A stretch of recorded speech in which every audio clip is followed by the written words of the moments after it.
Hello hello hello hello hello. बेटा I am audible? बेटा अगर साउंड परफेक्ट है तो एक बार थोड़ा बताओ थम से। बेटा साउंड अगर परफेक्ट है तो एक बार थम से बताओ बस।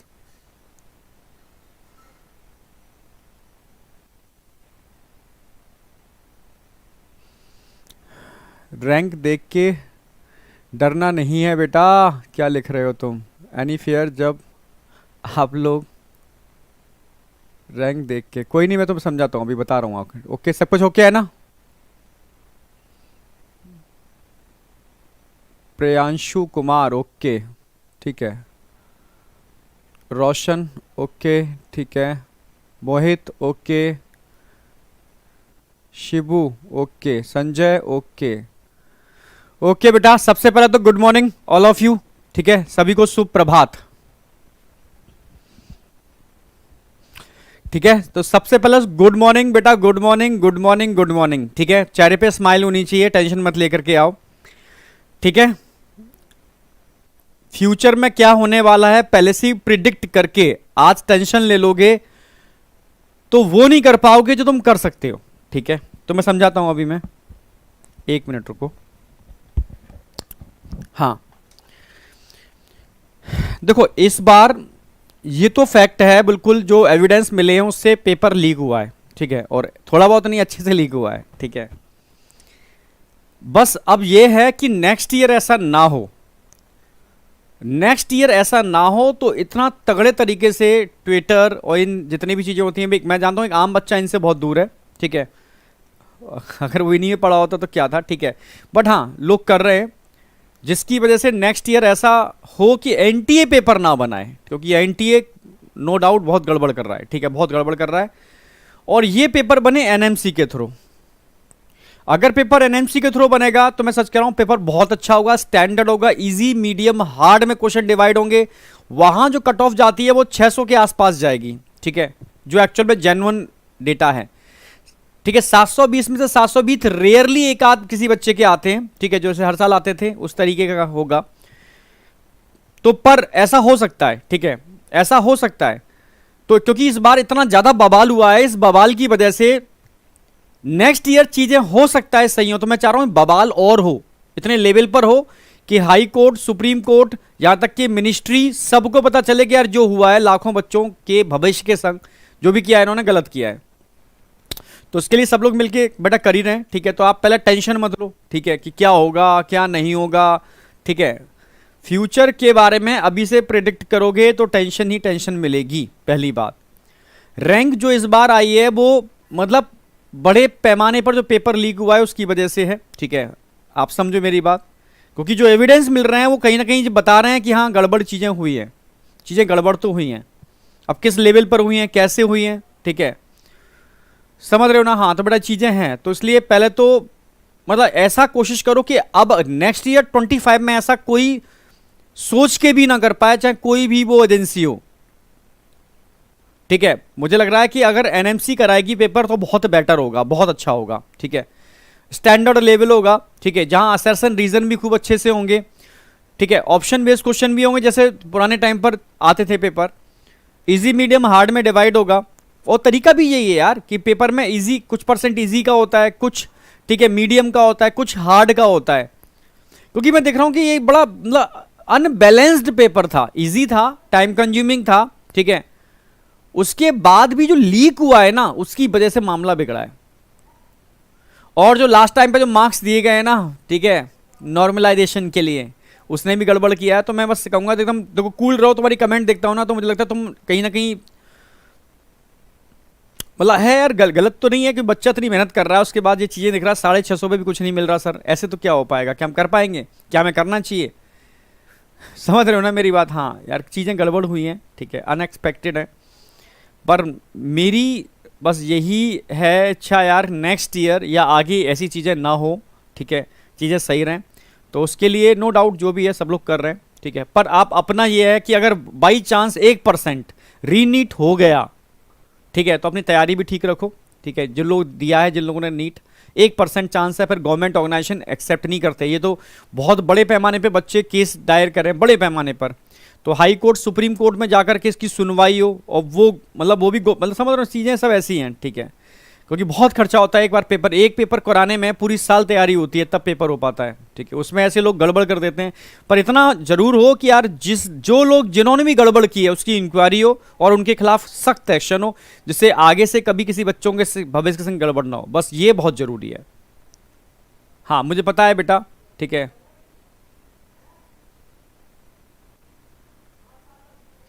बिल्कुल बेटा, यूपी, बिहार और दिल्ली में 650 से नीचे बड़ी दिक्कत है एमबीबीएस मिलने में, जीएमसी मिलने में, नो डाउट, ठीक है, दिक्कत है, मैं मान रहा हूं, ठीक है, क्योंकि स्टेट वाली कट ऑफ जो आएगी उसमें भी कोई बहुत ज्यादा अंतर नहीं आएगा, आएगा अंतर, पर बहुत ज्यादा अंतर नहीं आएगा, ठीक है। 650 पर बच्चे की जो रैंक बन रही है ना, वो 27,000 बन रही है, 27,000 28,000 के बीच में, 650 मार्क्स आने पर। अब सोचो 27,000 28,000 के बीच में रैंक बन रही है 650 मार्क्स आने पर, यार समझ गया ना मेरी बात। तो अब मैं दिल्ली की बात करता हूँ, दिल्ली का बच्चा है तो कितनी रैंक नीचे कट ऑफ हो जाएगी स्टेट पीएमटी से, ठीक है। तो बस वही है, चीज़ें बड़ा अजीब सी चीज़ें हैं, अलग डायरेक्शन में जा रही हैं, पता नहीं क्या हो रहा है, ठीक है, बट यही है, ठीक है। कोशिश करेंगे कि नेक्स्ट ईयर ऐसी ऑर्गेनाइजेशन ऐसे काम ना कर पाए, ठीक है, उसकी मुहिम है, ठीक है। बट ऐसा टेंशन को, ये चीज़ किसी कारण से हुई है, हर साल ऐसा नहीं होगा, ठीक है। जो बच्चे नेक्स्ट ईयर के लिए प्रिपेयर कर रहे हैं वो एकदम कॉन्फिडेंट रहें, बट अपनी तैयारी अच्छी रखें, तो पेपर हो सकता है टिल्ट हो जाए, थोड़ा सा टाइट आ जाए थोड़ा सा, तो अपनी तैयारी में कोई कमी मत छोड़ना, ठीक है। इस बार जो बवाल हुआ है उसकी वजह से पेपर पर असर पड़ सकता है नेक्स्ट ईयर, तो कोई तैयारी मत छोड़ना, हो सकता है बहुत ज़्यादा टाइट आ जाए, पर हाँ तैयारी करते रहोगे तो चीज़ें ठीक रहेंगी, कट ऑफ नीचे आ जाएगी बिल्कुल, ठीक है। चलो, तो ट्रांसपोर्ट ऑफ गैसेस हमने स्टार्ट करा दिया था, आपको याद हो। ट्रांसपोर्ट ऑफ गैसेस में ट्रांसपोर्ट ऑफ ऑक्सीजन और ट्रांसपोर्ट ऑफ CO2 की मैंने बात की थी, ठीक है। कल मैंने एक्सचेंज ऑफ गैसेस भी कराया था। एक्सचेंज ऑफ गैसेस दो जगह होता है, लंग्स लेवल पर एक्सचेंज ऑफ गैसेस होता है और टिश्यू लेवल पर एक्सचेंज ऑफ गैसेस होता है, याद हो आपको। अगर लंग्स लेवल पर मैं एक्सचेंज ऑफ गैसेस की बात करता हूं तो यहाँ डिफ्यूजन हो रहा है ओनली ऑक्सीजन और CO2 का, टिश्यू लेवल पे भी डिफ्यूजन हो रहा है ओनली ऑक्सीजन और CO2 का। इसमें जो डिफ्यूजन हो रहा है, डिफ्यूजन हमेशा high partial pressure to low partial pressure होता है, यानी लंग्स से ऑक्सीजन जा रही है ब्लड में और ब्लड से CO2 जा रही है लंग्स में, तो कहीं ना कहीं ब्लड में पार्शियल प्रेशर ज्यादा है कंपैरेटिव लंग्स CO2 का। और ऑक्सीजन की अगर बात की जाए तो ऑक्सीजन का पार्शियल प्रेशर लंग्स में जाता है कंपैरेटिव टू ब्लड के। ऐसे टिश्यू में भी उल्टा होता है, तभी तो डिफ्यूजन पॉसिबल है अपोजिट डायरेक्शन में। तो इसमें आपको सिर्फ पार्शियल प्रेशर याद रखना है, प्रोसेस पता ही है। ऑक्सीजन एटमॉस्फेयर में ज्यादा होती है, टिश्यू में कम होती है, टिश्यू में यूटिलाइज हो रही है, तो high partial pressure to low partial pressure continue diffuse कर रही है। CO2 की बात करते हैं, वो टिश्यू में ज्यादा होती है, एटमॉस्फेयर में कम होती है, तो अंदर से बाहर की तरफ high partial pressure to low partial pressure continue diffuse कर रही है। अगर दोनों ही जगह अगर हम, ठीक है, इन गैसेस के पार्शियल प्रेशर को बराबर करते हैं, जैसे ऑक्सीजन जितनी एटमॉस्फेयर में उतनी टिश्यू में कर दोगे डिफ्यूजन नहीं होगा, CO2 जितनी टिश्यू में उतना एटमॉस्फेयर में कर दोगे डिफ्यूजन नहीं होगा, सिंपल सी बात, आप समझ रहे हो। हाँ, तो डिफ्यूजन तभी पॉसिबल है जब पार्शियल प्रेशर में डिफरेंस देखने को मिलेगा। हाँ बेटा, पार्शियल प्रेशर में डिफरेंस देखने को मिलेगा तभी डिफ्यूजन पॉसिबल है, नहीं तो डिफ्यूजन पॉसिबल नहीं है, समझे। हाँ, तो अब प्रेशर क्या है, कितना कितना मैंने बताया था, एटमॉस्फेयर का जो एयर होती है एटमॉस्फेयर में उसका टोटल पार्शियल प्रेशर कितना होता है 760 mmHg। उसमें अगर मैं ऑक्सीजन की बात करूं तो कितना होता है, ठीक है, उसके अंदर ऑक्सीजन होता है 159 mmHg। CO2 कितना होता है, CO2 होता है ओनली 0.3 mmHg। तो अगर मैं ऑक्सीजन की बात करूं एटमॉस्फेयर में 159 है, तो लंग्स में कितना होगा 104, ठीक है। और डीऑक्सी या ऑक्सी ले लेते हैं, ऑक्सीजनेटेड ब्लड में कितना होगा 95, टिश्यू में कितना होगा 40। CO2 की बात कर लेते हैं, CO2, ठीक है, टिश्यू में कितना होगा, तो टिश्यू में आपको पता है CO2 की अगर बात करते हैं तो 45 होगा, ज्यादा होगा, बन रहा है।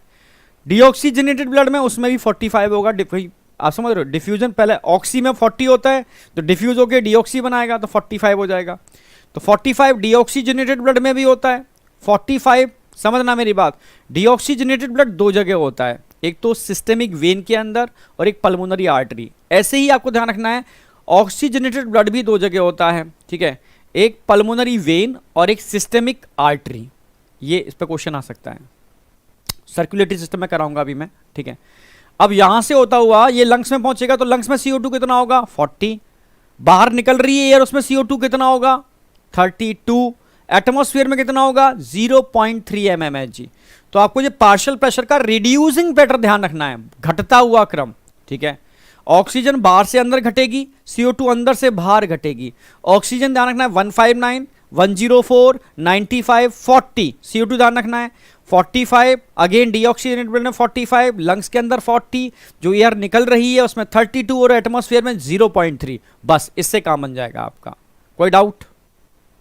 डाउट है या नहीं? डाउट है या नहीं? यहां तक क्लियर है बेटा? फ्यूचर डॉक्टर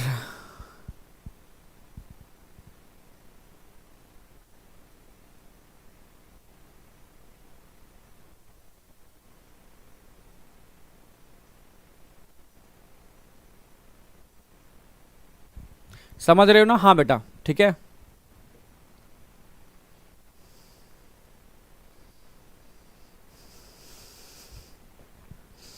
यार पेपर लीक पॉलिसी कब आएगी? ठीक है, समझ रहे हो? अब जो भी कुछ है, अब बस मैं सॉरी मैं तो यही कहूँगा इनके खिलाफ एक्शन लिया जाए तगड़ा वाला, जैसे फ्यूचर में कोई सोच भी ना पाए ऐसा करने से। तगड़ा एक्शन जितने भी लोग लिपते हैं इसके अंदर, ठीक है, कॉलेज से लेकर के, ठीक है, और जो एजेंसी है जो करा रही है उससे लेकर के जो भी इसके अंदर इन्वॉल्व है, क्योंकि लीपापोती की गई है, इसका मतलब कहीं ना कहीं एजेंसी भी इन्वॉल्व है, यही मैं समझ पा रहा हूँ। क्योंकि जो ना मार्क्स दिए गए, ठीक है, एक्सेप्ट नहीं कर रही है, इतनी बवाल होने के बाद भी अभी भी आप बताओ एनटी की तरफ से कुछ आया अभी? बस उसने एक मार्क्स के लिए बोल दिया है कि हमने, ठीक है, हमारा ये प्रोविज़न था, हमने एक फार्मूला लगाया है नॉर्मलाइजेशन के लिए, ठीक है। तो भाई तुमने नॉर्मलाइजेशन के लिए फार्मूला लगाया है, कई सेंटर ऐसे थे, तुमने राजस्थान में पता होगा कि बच्चों को सुबह से शाम तक बिठा के रखा था, जब एक पेपर जो हो गया था, ठीक है, शाम को दूसरा पेपर दिया, दूसरे पेपर के क्वेश्चन कंपैरेटिव थोड़े से टिपिकल थे, क्योंकि बच्चों ने ऐसा रीजन मुझे भेजे थे। तो आप बताओ, जब ऐसी चीज़ें हो रही हैं तो मतलब जबकि जस्टिस उनके संग होनी चाहिए थी, जब आप टिपिकल पेपर दे रहे हो, सुबह इजी पेपर है, उनको मार्क्स मिलने चाहिए थे। अब वही तो कुछ भी चल रहा है, कुछ भी। चलो खैर ठीक है। तो यहाँ तक एक्सचेंज ऑफ गैसेस वाला पार्ट क्लियर था। एक्सचेंज ऑफ गैसेस के बाद में, ठीक है, आगे हम बढ़ गए थे ट्रांसपोर्ट ऑफ गैसेस में। ट्रांसपोर्ट ऑफ गैसेस में मैंने बताया था ट्रांसपोर्ट ऑफ ऑक्सीजन और CO2। ऑक्सीजन का ट्रांसपोर्ट मैंने बताया था प्लाज्मा के थ्रू बहुत कम होता है, ओनली 2 से लेकर 3%। रिमेनिंग 98% तक ट्रांसपोर्ट आरबीसी के थ्रू होता है, हीमोग्लोबिन के संग जुड़ करके। हीमोग्लोबिन के साथ जब ऑक्सीजन जुड़ती है तो बनाती है ऑक्सी हीमोग्लोबिन। क्या बनाती है? Oxy haemoglobin. क्लियर है बिल्कुल? हाँ, ऑक्सी हीमोग्लोबिन की फॉर्म में, ठीक है। अच्छा, प्लाज्मा के थ्रू ऑक्सीजन कम क्यों ट्रांसपोर्ट कर रही है? तो आपको ध्यान रखना है, इसलिए कम ट्रांसपोर्ट कर रही है प्लाज्मा के थ्रू क्योंकि ऑक्सीजन की सॉल्युबिलिटी प्लाज्मा में कम होती है। हाँ, CO2 की सॉल्युबिलिटी बहुत ज़्यादा होती है। भाई जो ज़्यादा सॉल्युबल होगा प्लाज्मा में तो प्लाज्मा का हाथ पकड़ के ज़्यादा ट्रैवल करेगा। जो सॉल्युबल नहीं है, जिसकी नहीं बनती प्लाज्मा के साथ, वो प्लाज्मा के संग ट्रैवल नहीं करेगा। सिंपल सी बात है, वो आरबीसी में बैठ के हीमोग्लोबिन के साथ जुड़ करके ट्रैवल करेगा। ऐसी CO2 की बात करते हैं तो CO2 से अगर पूछा जाए कि डिफ्यूज फॉर्म में कितना CO2 ट्रांसपोर्ट करता है प्लाज्मा में, तो आप बोलोगे 7%। और बाइकार्बोनेट आयन की फॉर्म में आप बोलोगे 70%। और हीमोग्लोबिन आरबीसी के संग जुड़ करके कार्बा अमाइनो हीमोग्लोबिन की फॉर्म में आप बोलोगे सर अप्रोक्सीमेटली 23% कार्बा अमाइनो हीमोग्लोबिन की फॉर्म में। समझ रहे हो? तो ये ध्यान रखने हैं आपको। अब यहां पर 7% और 70% प्लाज्मा के थ्रू ट्रांसपोर्ट हो रहा है, तो टोटल 77% ट्रांसपोर्ट प्लाज्मा के थ्रू होगा। इसमें तो कोई डाउट है नहीं, टोटल 77%। तो टोटल 77% प्लाज्मा के थ्रू ट्रांसपोर्ट हो रहा है क्योंकि CO2 की सॉल्युबिलिटी कंपैरेटिव ऑक्सीजन 20 से 25 टाइम ज्यादा होती है। या CO2 की सॉल्युबिलिटी कंपैरेटिव ऑक्सीजन 20 से 25 टाइम ज्यादा होती है। एनसीईआरटी की लाइन मैंने बताई भी थी आपको। हाँ बेटा, एक टेलीग्राम ग्रुप है, मैंने भी, बच्चों ने भी मुझे सेंड किया है, ठीक है। उस टेलीग्राम ग्रुप पर पेपर से एक दिन पहले, ठीक है, एक पेपर पड़ा हुआ है, ठीक है। अब ऑथेंटिसिटी नहीं देखी मैंने उसकी अभी, क्योंकि बच्चे ने मुझे भेजा था कि सर ये पेपर तो नीट से एक दिन पहले पड़ा हुआ है, ये नीट का पेपर है। तो मैंने बोला भी है उसको, ठीक है, कि एक बार उस ग्रुप पर चेक करो कि वाकई में ये वही पेपर है जो एक दिन पहले कैसे आ गया।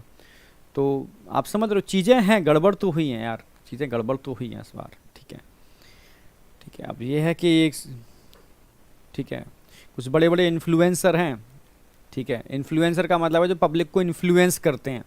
ठीक है, सही भी करते हैं और गलत भी करते हैं, समझ रहे हो। तो बस क्योंकि पब्लिक इन्फ्लुएंस होती है, ठीक है, क्योंकि पब्लिक के पास अपना खुद का दिमाग नहीं है। ठीक है, वो इन्फ्लुएंसर से ही मूव होती है। ठीक है, अब जो भी हैं वो इन्फ्लुएंसर अगर सही चीज़ में पार्टिसिपेट करते हैं, सही में साथ देते हैं तो बढ़िया है। ठीक है, अगर वो भी साथ में इस मुहिम में आते हैं और थोड़ा आवाज़ उठाते हैं कि यार लीक हुआ है, ठीक है, पर वो लोग पैसे ले लेते हैं। अभी स्टार्टिंग में उठाएंगे, पैसे ले लेंगे, बैठ जाएंगे। जो बड़े बड़े ग्रुप्स होते हैं वैसे ही होता है सारा का सारा। ठीक है, अगर वो उठाते हैं तो एक बार को प्रोबेबिलिटी है रीनीट हो जाने की। ठीक है, ये तो बड़ा मुश्किल है। अगर मैं कह रहा हूँ रीनीट का मुझे आइडिया नहीं है ये लोग क्या किस लेवल पर जाते हैं। ठीक है, अगर बहुत मतलब कोर्ट से झटका लगा तो हो सकता है। ठीक है, वो पूरी पब्लिक एक साथ हो तो हो सकता है, नहीं तो नेक्स्ट ईयर मैं चाहूँगा कि ये चीज़ें सब नॉर्मलाइज हों, सब चीज़ें तरीके से हों। ठीक है, बच्चों के संग गड़बड़ ना हो। ठीक है, कट ऑफ प्रॉपर तरीके से जेन्युइन तरीके से जाए, वो तभी पॉसिबल है जब सब चीज़ें नॉर्मल होंगी। और मुझे लग रहा है इस बार जो बवाल थोड़ा ज़्यादा ही होगा। ठीक है, नॉर्मल ही। ठीक है, तो समझ में आ गया था। ट्रांसपोर्ट ऑफ गैसेज में कल मैंने एक चीज़ और बताई थी आपको कि जब आप नॉर्मल कंडीशन में होते हो और एक स्ट्रेनस एक्सरसाइज करते हो, ठीक है, एक्सरसाइज कर रहे हो, दौड़ रहे हो, भाग रहे हो, तो उस समय आपके बॉडी की एनर्जी रिक्वायरमेंट थोड़ी सी बढ़ जाती है। एनर्जी रिक्वायरमेंट बढ़ने का मतलब है ग्लूकोज का ब्रेकडाउन बढ़ जाएगा, और ग्लूकोज के ब्रेकडाउन का मतलब है ऑक्सीजन का यूटिलाइजेशन बढ़ जाएगा, तो CO2 का फॉर्मेशन भी बढ़ जाएगा। और जब रिलैक्स कंडीशन में होते हो, आराम से बैठे हुए हो, तो उस समय, ठीक है, ना तो समझ रहे हो ना मेरी बात, बॉडी की एनर्जी रिक्वायरमेंट ज़्यादा होगी, ना ग्लूकोज का ब्रेकडाउन ज़्यादा होगा, समझ रहे हो, ना ऑक्सीजन का यूटिलाइजेशन ज़्यादा होगा, ना CO2 का फॉर्मेशन ज़्यादा होगा, सब कुछ नॉर्मल ही रहेगा। समझे? हाँ, तो इसको मैंने समझाने की कोशिश की थी कि दोनों कंडीशनों के अंदर ऑक्सीजनेटेड ब्लड में ऑक्सीजन कैरी करने की जो कैपेसिटी है वो लगभग 100 ml ब्लड की, क्योंकि 100 ml ब्लड में 15 ग्राम हीमोग्लोबिन होता है। 1 ग्राम हीमोग्लोबिन 1.33 ml ऑक्सीजन से कंबाइन करता है, तो 15 ग्राम हीमोग्लोबिन लगभग 20 ml ऑक्सीजन से कंबाइन करेगा। यानी 100 ml ब्लड 20 ml ऑक्सीजन को ले जाने की क्षमता रखता है एक स्वस्थ मनुष्य के अंदर, कंडीशन कोई भी हो। अब कंडीशन का इफेक्ट कब पड़ेगा? जब वो टिश्यू के पास पहुंचेगा। जब टिश्यू के पास पहुंचेगा और टिश्यू रेस्टिंग कंडीशन पर है, तब उस समय 5 ml ऑक्सीजन टिश्यू में जाएगी और उसके बदले में 4 ml CO2 वापस ब्लड में लोड हो जाएगी। और यही बात है जब स्ट्रेनस एक्सरसाइज की बात आती है, तो 5 की जगह 15 ml ऑक्सीजन टिश्यू में जाएगी और 14 ml CO2 वापस ब्लड में लोड हो जाएगी, ट्रांसपोर्ट हो जाएगी। ठीक है, अब नॉर्मल कंडीशन में 20 में से 5 चलेगी तो डीऑक्सीजनेटेड ब्लड में कितना रह गई? 15 रह गई ना, और CO2 कितनी आ गई? 4 ml आ गई। ऐसी अगर मैं वहां बात करता हूं, ठीक है, वहां का मतलब स्ट्रेनस एक्सरसाइज के टाइम पर, तब 20 में से 15 चलेगी टिश्यू में, 15 टिश्यू में चलेगी तो कितनी रह गई? 15 टिश्यू में चली गई तो कितनी रह गई? 5 ही तो रह गई। जब एक्सरसाइज करते हो तो डीऑक्सीजनेटेड ब्लड में ऑक्सीजन सिर्फ 5 ml होती है, क्योंकि मैक्सिमम टिश्यू यूटिलाइज कर लेता है। हाँ, CO2 ज़्यादा आ जाएगी 14 ml। ठीक है, तो ये ध्यान रखना है आपको, इसमें कोई डाउट नहीं होना चाहिए आपको। ओके, अब उसके बाद मैंने आपको ऑक्सीजन हीमोग्लोबिन डिसोसिएशन कर्व समझा दिया था, बेसिक सारी बातें करा दी थी मैंने इसके अंदर, कर्व के अंदर, कि इसको बोर्स इफेक्ट कहते हैं, समझाऊंगा क्यों कहते हैं, ये मैं समझाने वाला हूं आपको। ठीक है, बोर्स इफेक्ट क्यों कहते हैं ये मैं समझाने वाला, आज चैप्टर खत्म कर देंगे। ठीक है, इसको सिग्मोइड कर्व कहते हैं, समझा दिया था। सिग्मोइड का मतलब है S shape curve, S shape curve बोलते हैं इसको। ऑक्सीजन हीमोग्लोबिन डिसोसिएशन कर्व क्यों बोलते हैं, ये सारी बातें समझाऊंगा। ठीक है, P50 वैल्यू मैंने कल समझा दी थी। 50% हीमोग्लोबिन जिस पार्शियल प्रेशर पर सैचुरेट होता है उसको P50 वैल्यू बोलते हैं, P50 वैल्यू। कल मैंने P50 वैल्यू आपको बताई थी, कितनी थी? 26 mmHg। ठीक है, ये मैंने बताया था, ये जो कर्व खींचा है हमने, इधर तो पार्शियल प्रेशर ऑफ ऑक्सीजन है, इधर परसेंटेज सैचुरेशन ऑफ HbO2 है, कल समझाया था मैंने। इन दोनों के बीच में आपने एक कर्व ड्रॉ किया है 2 एक्सिस पर। ठीक है, या 50% हीमोग्लोबिन सैचुरेट हो रहा है जिस पार्शियल प्रेशर पर, उसको P50 वैल्यू बोल रहे हैं। ये कल बेसिक बातें मैंने समझाती थी। कर्व एस शेप का ही बन रहा है, क्यों? क्योंकि एक हीमोग्लोबिन से 4 ऑक्सीजन के मॉलिक्यूल बाइंड हो सकते हैं, ठीक है। जब पहला ऑक्सीजन का मॉलिक्यूल बाइंड होगा तो हीमोग्लोबिन का 25% सैचुरेशन, दूसरा बाइंड होगा 50% सैचुरेशन, तीसरा बाइंड होगा 75% सैचुरेशन, चौथा बाइंड होगा 100% सैचुरेशन। 100% सैचुरेशन के बाद अगर मैं पार्शियल प्रेशर को बढ़ा दूं बॉडी के अंदर ऑक्सीजन के, तो क्या हीमोग्लोबिन सैचुरेट हो पाएगा? नहीं, नहीं हो पाएगा। क्यों नहीं हो पाएगा? क्योंकि सारे के सारे साइट उसके फिल हो चुके हैं। अब सैचुरेशन कैसे होगा भाई? आप समझ रहे हो, चारों साइड उसके फिल हो चुके हैं, तो सैचुरेशन का तो कोई मतलब ही नहीं है। हाँ, सैचुरेशन का कोई मतलब नहीं है, तो अब सैचुरेशन नहीं होगा, समझे?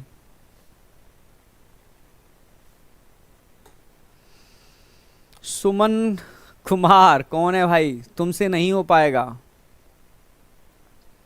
भाई। बच्चों को डिमोटिवेट मत करो, आपस में एक दूसरे को मोटिवेट करो। क्यों नहीं हो पाएगा? अगर तुमसे नहीं हो पाएगा तो फिर तुमसे कुछ भी नहीं हो पाएगा।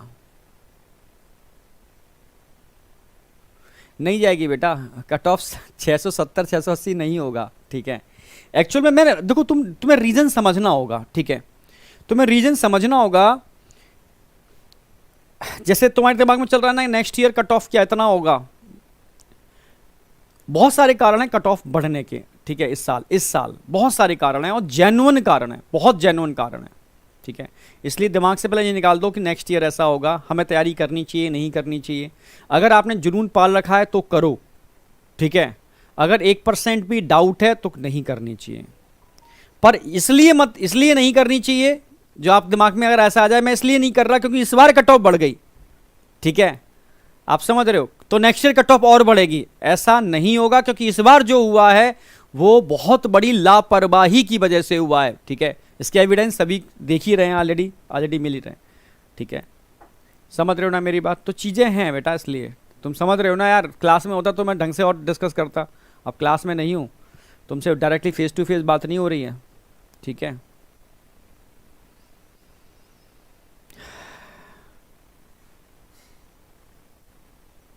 सुमन क्या हो गया? पता नहीं, सुमन लिख देते हो, लड़का है लड़की है पता ही नहीं। धर्मवीर कुमार कौन है? ठीक है, नितेश।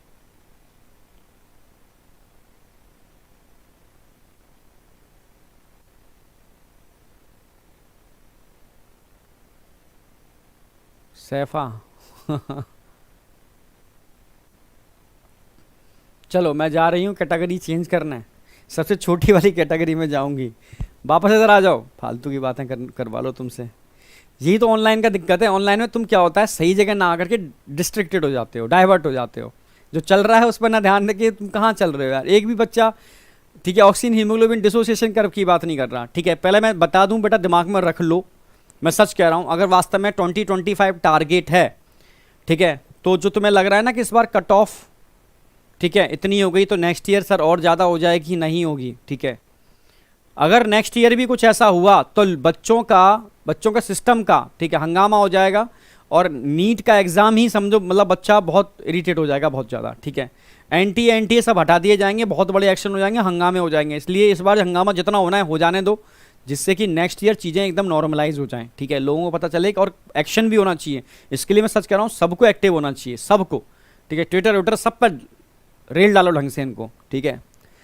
चलो वापस आ जाओ, वापस चल रहे हैं।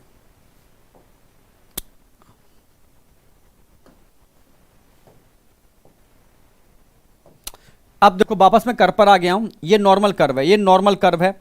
अगर मैं तुमसे कहूं कि ये कर्व राइट और लेफ्ट शिफ्ट हो सकता है, मानो ये कर्व ऐसा है,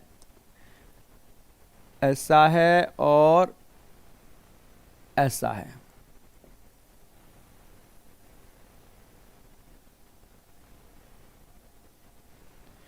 मान लो ये कर्व यहां की जगह शिफ्ट हो गया इस साइड में, ऐसे ये कर्व बन गया, तो क्या होगा? अगर ये कर्व ऊपर शिफ्ट हो गया ऐसे ऐसे, यहां से ऐसे, तो क्या होगा? समझना, 3 कंडीशन नजर आ रही हैं। एक नॉर्मल कंडीशन नजर आ रही है, एक राइट शिफ्ट हो रही है, एक लेफ्ट शिफ्ट हो रही है। मैं लिख भी दे रहा हूं, ये तो हो रही है राइट शिफ्ट, राइट शिफ्ट हो गई, राइट शिफ्ट हो रही है, इधर लेफ्ट शिफ्ट हो रहा है, लेफ्ट शिफ्ट हो रहा है, ठीक है। मानो राइट शिफ्ट हो गया,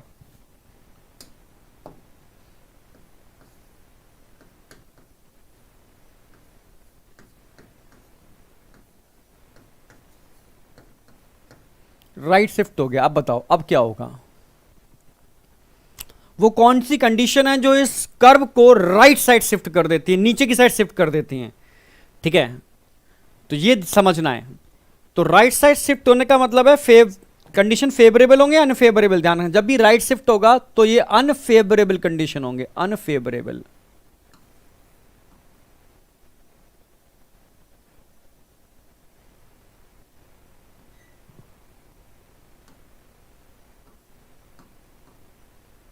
अनफेवरेबल होगा।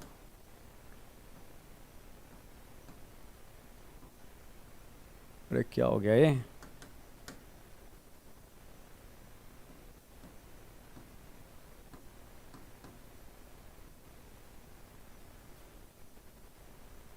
अरे बताओ दिमाग से क्या एकदम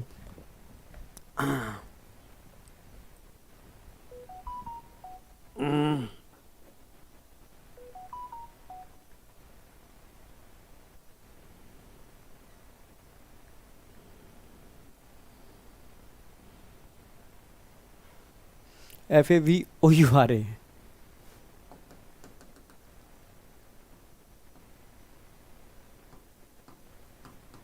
अनफेवरेबल कंडीशन होगी, ठीक है। और जब भी अनफेवरेबल कंडीशन होगी, अनफेवरेबल समझते हो, अनुकूल परिस्थितियां, ठीक है। अब वो कौन सी अनुकूल परिस्थितियां हैं? जब भी देखो आपके सामने एक ऐसी कंडीशन आ जाए, मतलब एसी चल रहा है, टेम्परेचर एकदम सुकून के अंदर है, ऑक्सीजन इस कमरे के अंदर भरी पड़ी है, आपके लिए फेवरेबल कंडीशंस हैं, समझ रहे हो उस समय, और आपको धूप में बिठा दिया जाए, ठीक है, सड़ी गर्मी पड़ रही है, बुरी हालत हो रही है, उस समय की कंडीशन क्या होगी? अलग होगी। आप समझ रहे हो ना मेरी बात? तो जब भी आपकी बॉडी के लिए अनफेवरेबल कंडीशन आएंगी तो उस समय HBO2 का क्या होगा? डिसोसिएशन। यहां पर क्या होगा? HBO2 का क्या बढ़ जाएगा? डिसोसिएशन। मतलब आपकी बॉडी में ऑक्सीजन की कमी हो जाएगी, क्योंकि HBO2 टूटना चालू हो जाएगा, डिसोशिएट होना चालू हो जाएगा। आप समझने की कोशिश करना। तो HBO2 टूटना चालू हो जाएगा, डिसोशिएट होना चालू हो जाएगा, अलग होना चालू हो जाएगा, ब्रेकअप होना चालू हो जाएगा, ऑक्सीजन की कमी हो जाएगी। समझ रहे हो? अगर oxygen transport, maximum oxygen transport haemoglobin के साथ होती है, अगर HBO2 का डिसोसिएशन बढ़ गया तो ऑक्सीजन का ट्रांसपोर्ट नहीं हो पाएगा, टिश्यू तड़पेंगे, और आपका ये कर्व राइट साइड शिफ्ट होने की वजह से ऐसे हो रहा है। मतलब आपका कर्व राइट साइड शिफ्ट हो रहा है, तभी ये चीजें इंडिकेट हो रही हैं, ठीक है। आप समझ रहे हो? तो जब भी कर्व राइट साइड शिफ्ट होगा, अनफेवरेबल कंडीशन होगी, HBO2 का डिसोसिएशन होगा। और इस वाली बात को जो कहा था वो साइंटिस्ट थे बोर्स, इसीलिए मैंने बताया था ना अभी, इसको हम बोर्स इफेक्ट भी बोलते हैं, बोर्स इफेक्ट बोलते हैं, डिसोसिएशन कर्व बोलते हैं, क्योंकि ये राइट शिफ्ट होगा तो डिसोसिएशन होगा। और इस वाली बात को बोर्स साहब ने बताया था, so it is called Bohr's effect, इसको हम बोर्स इफेक्ट बोलते हैं।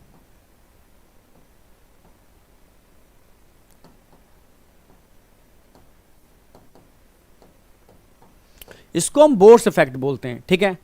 तो जब भी ये कर्व राइट शिफ्ट होगा तो समझ लो अनफेवरेबल कंडीशंस हैं, और हमेशा अनफेवरेबल कंडीशंस के अंदर, ठीक है, अनफेवरेबल कंडीशंस के अंदर HBO2 का डिसोसिएशन होता है, ठीक है। और बोर्स इफेक्ट, इसको बोर्स इफेक्ट बोलते हैं, क्योंकि इस वाली बात को बताया था बोर्स ने। अब बोर्स ने बताया था वो कौन कौन से फैक्टर हैं जो इस कर्व को राइट साइड शिफ्ट करते हैं अनफेवरेबल कंडीशंस के अंदर। जैसे अगर मैं तुमसे कहूं कि यहां पर मैं पार्शियल प्रेशर ऑफ ऑक्सीजन आपकी बॉडी में कम कर दूं, बताओ फेवरेबल कंडीशन है अनफेवरेबल है? अनफेवरेबल है। मैं आपसे कहूं पार्शियल प्रेशर ऑफ CO2 बढ़ा दूं बॉडी के अंदर, फेवरेबल है अनफेवरेबल है? अनफेवरेबल है, ठीक है। मैं आपसे कहूं कि मैं आपकी बॉडी की पीएच को एसिडिक कर दूं, मतलब पीएच को मैं कम कर दूं, और पीएच को कम करने के लिए मुझे क्या करना होगा? H आयन को बढ़ाना पड़ेगा। अगर मैं H आयन को बढ़ा दूं तो पीएच अपने आप कम हो जाएगा, ये तो आप जानते ही हो। H आयन की कंसंट्रेशन बढ़ा दी जाए किसी बीकर में तो समझ लो अम्लीय एसिडिक सॉल्यूशन बन जाएगा, ठीक है। पीएच कम हो जाएगी भाई, 7 से नीचे जाओगे एसिडिक, 7 से ऊपर जाओगे एल्कलाइन, 7 पे न्यूट्रल होती है, तो पता ही है आपको, ठीक है। तो और ऐसे भी आपको पता होना चाहिए कि जब भी एच आयन बढ़ाओगे पीएच कम होगी। पीएच कम होगी ये कब होगा? जब बॉडी के अंदर CO2 का लेवल बढ़ेगा। तो CO2 का लेवल बढ़ता है तो अपने आप एच आयन की कंसंट्रेशन बढ़ जाती है। जब भी बॉडी के अंदर CO2 का लेवल बढ़ेगा एच आयन की कंसंट्रेशन बढ़ जाएगी, और जब भी एच आयन की कंसंट्रेशन बढ़ जाएगी, जब भी एच आयन की कंसंट्रेशन बढ़ जाएगी अपने आप पीएच डाउन हो जाएगी। पीएच डाउन होने का मतलब है एसिडिक कंडीशन। ये सब चीजें एक दूसरे से कनेक्टेड है। तभी तो कहते हैं हमारे बॉडी के अंदर जहां पर डीऑक्सीजनेटेड ब्लड ज्यादा होता है लाइक वेन, वहां CO2 ज्यादा होती है, और CO2 ज्यादा होने की वजह से वहां एच आयन बढ़ जाते हैं, और एच आयन बढ़ने की वजह से पीएच थोड़ा नीचे हो जाता है। ऐसा वेन्स में होता है। या आप CO2 कंटेनिंग कोई ड्रिंक पीते हो, नहीं कई लोग कहते हैं यार कोल्ड ड्रिंक पी रहे हैं हम, तो बड़ा मतलब गर्व से बोलते हैं कोल्ड ड्रिंक पी रहे हैं भाई, ठीक है भाई कोल्ड ड्रिंक नहीं पी रहे हो तुम, जहर पी रहे हो, क्योंकि कोल्ड ड्रिंक के अंदर CO2 कभी कभी पी लो कोई दिक्कत नहीं है, ठीक है, पर खरीद के मत पियो, ठीक है। कोल्ड ड्रिंक में CO2 कंटेनिंग ड्रिंक है। ऐसी कोई भी ड्रिंक जिसमें CO2 ज्यादा है, ये CO2 आपके ब्लड की पीएच को कम कर देगी, क्योंकि एच आयन बढ़ा देती है, ठीक है। जहां CO2 होगा वहां एच आयन बढ़ जाएंगे, एच आयन बढ़ जाएंगे पीएच कम हो जाएगी, पीएच कम हो जाएगी तो क्या हो जाएगा? सीधी सी बात है HbO2 का डिसोसिएशन हो जाएगा, बॉडी में ऑक्सीजन की कमी हो जाएगी, और ऑक्सीजन की कमी होने से हार्ट मसल्स पर सीधा इफेक्ट पड़ता है, हार्ट अटैक तक पड़ जाता है। समझ रहे हो? हाँ बेटा। अच्छा, ऐसी कंडीशन बॉडी में कहां देखने को मिलती है? नियर द टिश्यू, क्योंकि टिश्यू के पास टेम्परेचर बढ़ा हुआ होता है। टिश्यू के पास टेम्परेचर बढ़ा हुआ होता है क्योंकि मेटाबॉलिक एक्टिविटी बढ़ रही होती है वहां पर। टिश्यू के पास CO2 का लेवल ज्यादा होता है, ऑक्सीजन का लेवल कम होता है, क्योंकि वो ऑक्सीजन को यूटिलाइज करता है, CO2 को रिलीज करता है। आप समझ रहे हो? और जहां CO2 का लेवल बढ़ा होगा वहां एच आयन बढ़े होंगे, पीएच कम होगी, यानी ये डिसोसिएशन वाली चीज एक्टिवेट हो जाएगी। इसीलिए जब भी HbO2 टिश्यू के पास पहुंचता है अपने आप डिसोसिएट हो जाता है, और ऑक्सीजन टिश्यू को मिल जाती है, ठीक है। तो समझना, यानी ये कब होगी? जब टेम्परेचर बढ़ा हुआ होगा, टेम्परेचर बढ़ा हुआ होगा। और ऐसी कंडीशन कहां मिलेगी? Near the tissue, near tissue. Tissue के पास टेम्परेचर बड़ा होता है, CO2 ज़्यादा होती है, ऐसे एच आयन ज़्यादा होते हैं, पीएच कम होती है, ऑक्सीजन कम होती है, तो अपने आप ये सारी कंडीशनें एप्लीकेबल हो जाती हैं। अच्छा, अगर मैं आपसे कहूँ ये कर्व राइट शिफ्ट हो गया, मान लो कर्व राइट शिफ्ट हो गया, पहले P50 वैल्यू यहां पर आ रही थी, अगर राइट शिफ्ट हो गया तो P50 वैल्यू अब कहाँ आएगी? यहां आएगी ना। यानी पहले P50 वैल्यू ये थी, ये P50 वैल्यू थी, अब P50 वैल्यू कहाँ आएगी? यहां पर आएगी। यानी पहले से P50 वैल्यू बढ़ी है घटी? जरा बताओ। अगर राइट शिफ्ट होगा तो P50 वैल्यू बढ़ जाएगी, राइट शिफ्ट होगा तो P50 वैल्यू बढ़ जाएगी। आपसे कहा जा रहा है किसी कर्व की P50 वैल्यू बढ़ी हुई है, फेवरेबल कंडीशन है अनफेवरेबल कंडीशन है? अगर P50 वैल्यू बढ़ी हुई है तो सीधी सी बात है अनफेवरेबल कंडीशन है, क्योंकि अनफेवरेबल कंडीशन में P50 वैल्यू बढ़ जाती है। इंक्रीज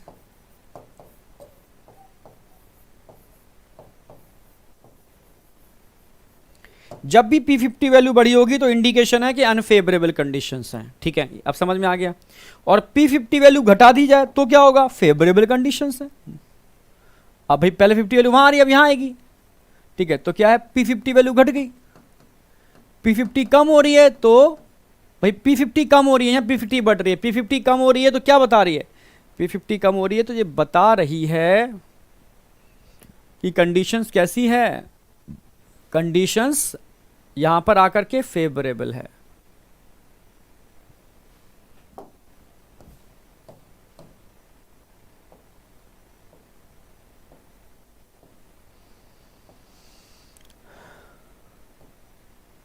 अब बताओ, यहां तक कोई डाउट? यहां तक कोई डाउट? एकदम क्लियर है? बताओ। हाँ 43 मैंने लिखाया था, बट मतलब आप बस टेम्परेचर कम और ज़्यादा समझो, ठीक है। टेम्परेचर बढ़ने का मतलब है कितना, इतना पूछता नहीं है, ये मैंने टोटोरा की कुछ चीज़ें बता दी थी पहले। टेम्परेचर बढ़ने का मतलब है 43 डिग्री सेल्सियस के आसपास, ठीक है, बढ़ जाए, नॉर्मल से बढ़ जाए, नॉर्मल से बढ़ जाए तो हो जाएगा, ठीक है। एग्जैक्ट याद करने की ज़रूरत नहीं है, तो एग्जैक्ट वाला मैंने डेटा हटा दिया, क्योंकि मैं वो डेटा हटा रहा हूँ जो तुम्हें थोड़ा सा वर्डन बढ़ाए, क्योंकि क्वेश्चन मुझे बस नीट के सॉल्व कराने हैं, ठीक है। पर ये भी इस साल ध्यान रखना है कि पेपर अगर थोड़ा भी टिल्ट आ जाए तो समझ रहे हो ना, आपको तैयारी रहनी चाहिए, ठीक है। नेक्स्ट आ जाओ। अगर मान लो ये कर्व लेफ्ट शिफ्ट हो गया, तो अभी राइट शिफ्ट है, लेफ्ट शिफ्ट कर देता हूं।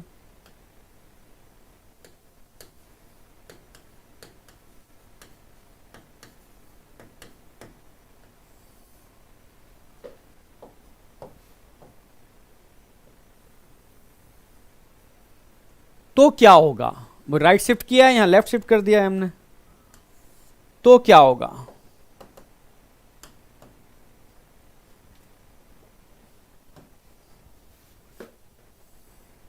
अरे यार,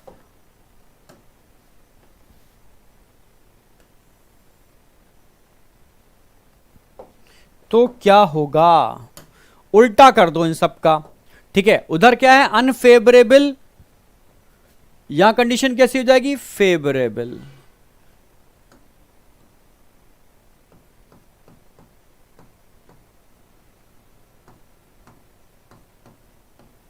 वहां क्या हो रहा है, डिसोसिएशन, यहां पर क्या होगा, एसोसिएशन, HbO2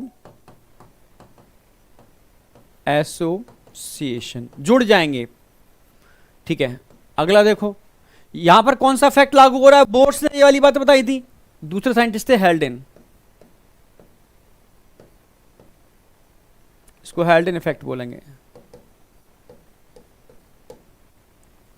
जितने भी फैक्टर हैं इनका उल्टा कर दो, जैसे अगर मैं यहां बात करूं तो यहां पर पार्शियल प्रेशर ऑफ ऑक्सीजन बढ़ेगा घटेगा, बढ़ेगा, तो पार्शियल प्रेशर ऑफ CO2 घटेगा, सिंपल सी बात, ठीक है। पीएच की अगर मैं बात करूं, पीएच यहां पर क्या होगी, बढ़ेगी, एल्कलाइन, क्यों, क्योंकि एच आयन की कंसंट्रेशन यहां पर घटेगी, बढ़िया कंडीशन है। टेम्परेचर की बात कर लो, टेम्परेचर यहां पर बढ़ेगा घटेगा, टेम्परेचर वहां बढ़ा है तो यहां पर घटा दो, सिंपल सी बात है, बॉडी टेम्परेचर थोड़ा कम। नियर द टिश्यू, ये कंडीशन कहां देखने को मिलती है, near lungs, near lungs, lungs के पास कंडीशन देखने को मिलती है। यहां P50 वैल्यू बढ़ेगी घटेगी, घटेगी, अगर P50 वैल्यू कम हो रही है तो अच्छी बात है आपके लिए, यानी कम ऑक्सीजन पर ही आपका हीमोग्लोबिन सैचुरेट हो जाएगा, समझ गए ना मेरी बात, एक क्वेश्चन बाहर नहीं जाएगा इससे। अब मुझे बताओ यहां तक किसी को कोई डाउट है?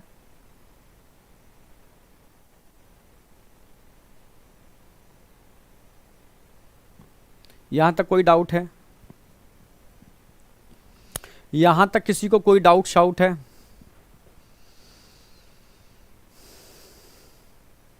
अच्छा, अगर मैं आपसे कहूं HbO2 के मिलने में, पैचअप में, मिलना मतलब पैचअप, किस किस का इंपॉर्टेंस ज्यादा है, किसकी इंपॉर्टेंस कम है? भाई यहां पर पार्शियल प्रेशर ऑफ ऑक्सीजन सबसे इंपॉर्टेंट रोल प्ले करती है। प्राइमरी इफेक्ट कौन डाल रही है, पार्शियल प्रेशर ऑफ ऑक्सीजन।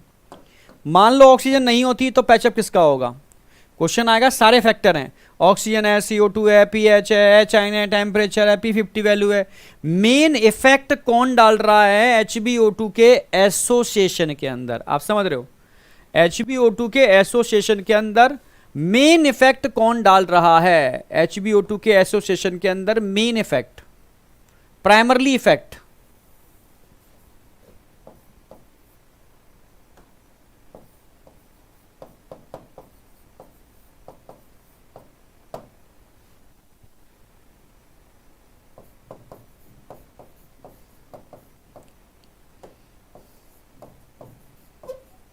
मतलब आपसे कहा जाए सारे फैक्टर हैं, इन फैक्टर में मेन फैक्टर वो कौन सा है जो HbO2 का एसोसिएशन कराने के लिए सबसे इंपॉर्टेंट भूमिका निभाता है।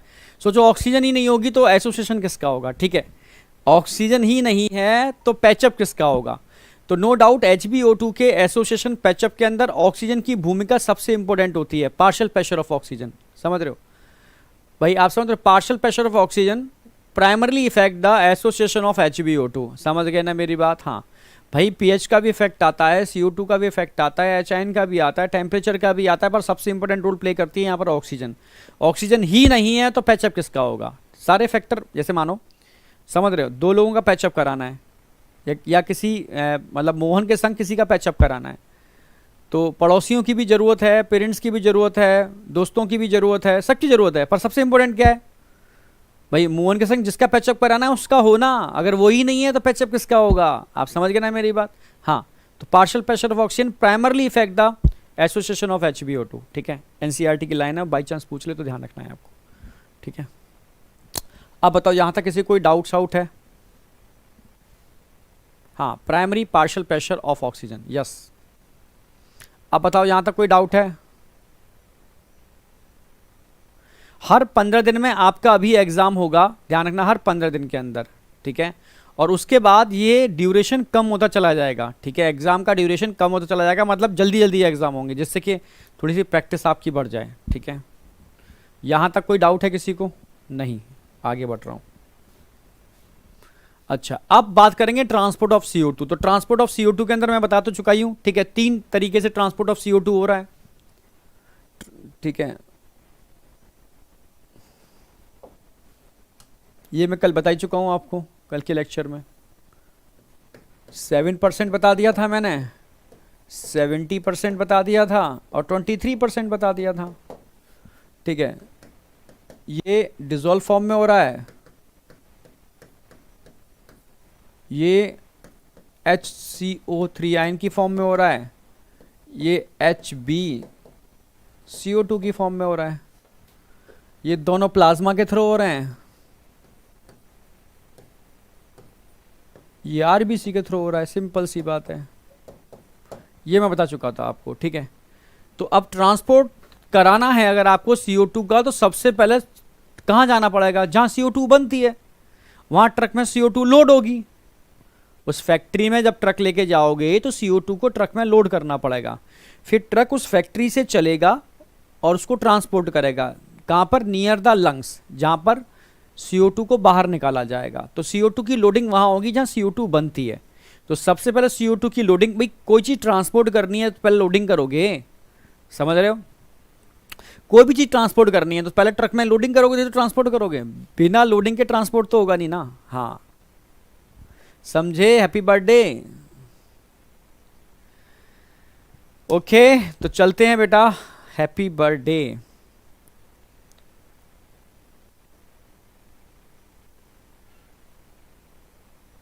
तुम यार ऑनलाइन तो सच में तुम डाइवर्ट ही रहोगे, मुझे लग रहा है। तुम अगर ऑनलाइन पढ़ाया जाए तुम्हें तो तुम तो बहुत ज़्यादा डाइवर्ट रहोगे। हैप्पी बर्थडे, बस तुम यही करना, हैप्पी बर्थडे हैप्पी बर्थडे, ठीक है। यहाँ इतनी टिपिकल चीज़ें चल रही हैं, टिपिकल का मतलब कि इस बार पेपर थोड़ा सा टफ आ सकता है, मैं पहले ही बोल दे रहा हूँ, ठीक है। इस बवाल का इफेक्ट तो पड़ेगा, समझ रहे हो? तो इसलिए थोड़ा सा अलर्ट रहो। चलो,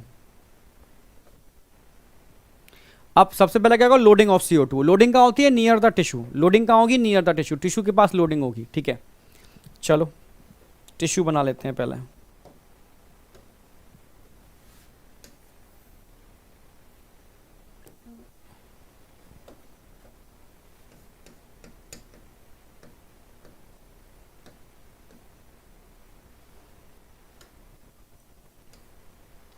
नियर द टिश्यू, लोडिंग कहाँ हो रही है? टिश्यू के पास हो रही है। जब भी मैं लोडिंग की बात करूंगा तो यहाँ क्या होगा? C6H12O6 का ब्रेकडाउन। अब समझ रहे हो किसका फॉर्मेशन हो रहा है? CO2 का।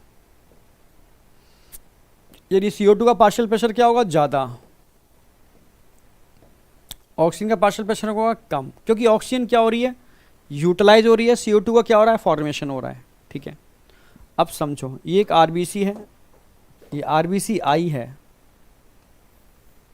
ये RBC-I है नियर द टिश्यू, कि भाई मैं आई हूँ CO2 को ले जाने के लिए, लोड करने के लिए, क्योंकि CO2 का पार्शियल प्रेशर ज़्यादा है, वो RBC में जाएगी। RBC के अंदर का माहौल देख लो,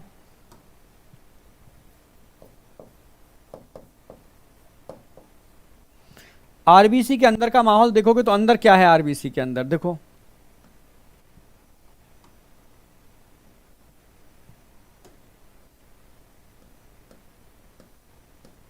HbO2 था RBC के अंदर,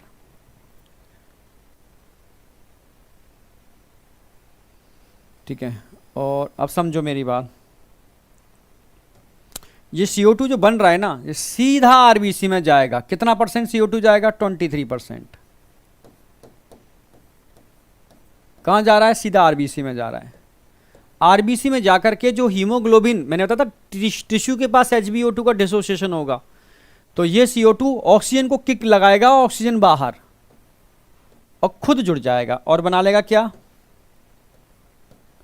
HbCO2। इसको क्या बोलते हैं? इसको बोलते हैं कार्बा अमाइनो हीमोग्लोबिन।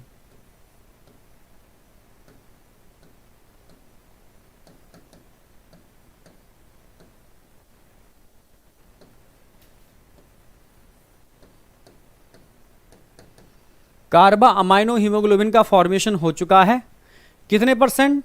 23%। 23% CO2 से जुड़ चुकी है, 23%। अच्छा, इसमें कोई एंजाइम इन्वॉल्व हो रहा है? No, without enzyme.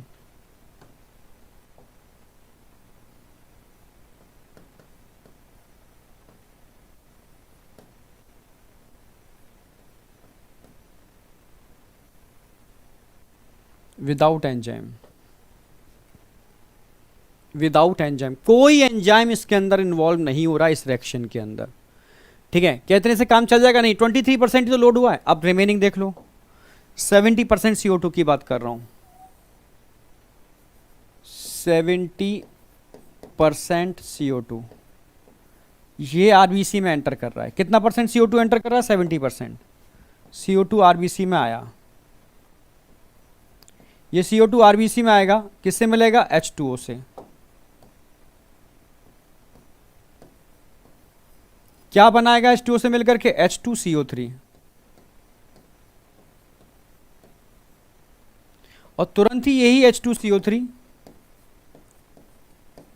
टूट जाएगा। किसमें टूट जाएगा? H ion plus HCO3 ion. इस रिएक्शन को कराएगा कौन? इस रिएक्शन को कराने के लिए एक एंजाइम होता है, carbonic anhydrase, CA, carbonic anhydrase, carbonic anhydrase enzyme, CA, carbonic anhydrase enzyme. तो कार्बोनिक एनहाइड्रेज की प्रेजेंस में, CA लिख दिया है मैंने,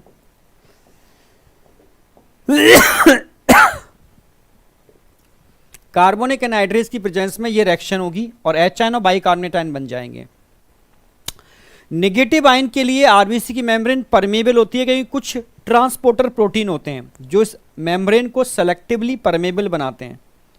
इस मेम्ब्रेन को सेलेक्टिवली परमेबल बनाते हैं ट्रांसपोर्टर प्रोटीन नेगेटिव आयंस के लिए। तो इसकी वजह से क्या होगा? ये बाइकार्बोनेट आयन यहां से सीधे बनते जाएंगे, बाहर निकलते जाएंगे, बनते जाएंगे, बाहर निकलते जाएंगे, अपने आप ही बनते जाएंगे, बाहर निकलते जाएंगे। ठीक है, क्योंकि नेगेटिव आयन के लिए परमेबल है, क्योंकि ट्रांसपोर्टर प्रोटीन लगे हुए हैं यहां पर इसको बाहर निकालने के लिए। ऐसी कुछ और आयन होते हैं जो जिनको अंदर आना पड़ता है। क्यों? क्योंकि नेगेटिव आयन बाहर निकलेगा तो इस आरबीसी के मेम्ब्रेन का पोटेंशियल चार्ज चेंज हो जाएगा, तो उतना ही नेगेटिव आयन अंदर आएगा। वो नेगेटिव आयन कौन बनाएगा? क्लोराइड। इसको बोलते हैं क्लोराइड शिफ्ट।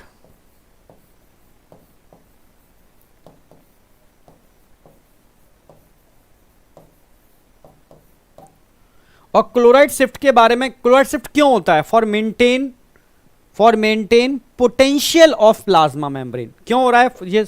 आप बोलोगे for maintain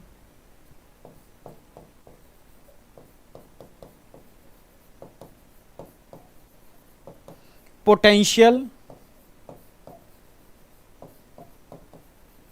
of plasma membrane. Plasma membrane के पोटेंशियल को मेंटेन करने के लिए, for maintain potential of plasma membrane, इस क्लोराइड शिफ्ट का प्रक्रिया होती है, मैकेनिज्म होती है। आप समझ गए ना? तो क्लोराइड शिफ्ट क्यों हो रहा है? क्योंकि यहां प्लाज्मा मेम्ब्रेन के पोटेंशियल को मेंटेन करना है, इसलिए हो रहा है। कोई डाउट?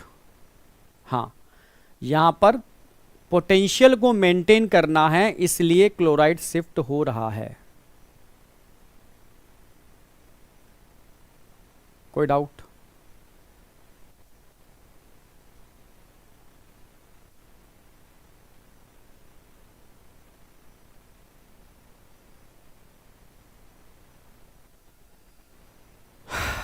बेटा ऐसा नहीं होता, ठीक है? बायोमोलिक्यूल दोबारा से पढ़ाऊंगा, ठीक है?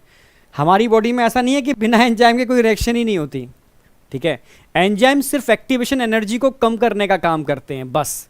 जहां पर एक्टिवेशन एनर्जी कम करनी होगी वहां एंजाइम इन्वॉल्व होंगे। नहीं तो बहुत सारी रिएक्शन है जिसके अंदर, इंटरमीडिएट के अंदर एंजाइम इन्वॉल्व नहीं होते। सारी रिएक्शन में तो एंजाइम इन्वॉल्व नहीं होते, ठीक है? हाँ, बॉडी की जो मैक्सिमम रिएक्शंस हैं जहां पर एक्टिवेशन एनर्जी बहुत ज़्यादा यूज हो रही है, तो उस एक्टिवेशन एनर्जी को कम करने के लिए एंजाइम का इन्वॉल्वमेंट जरूरी है। समझे? आया नहीं आया? एनटीए चोर है, इधर आ जाओ।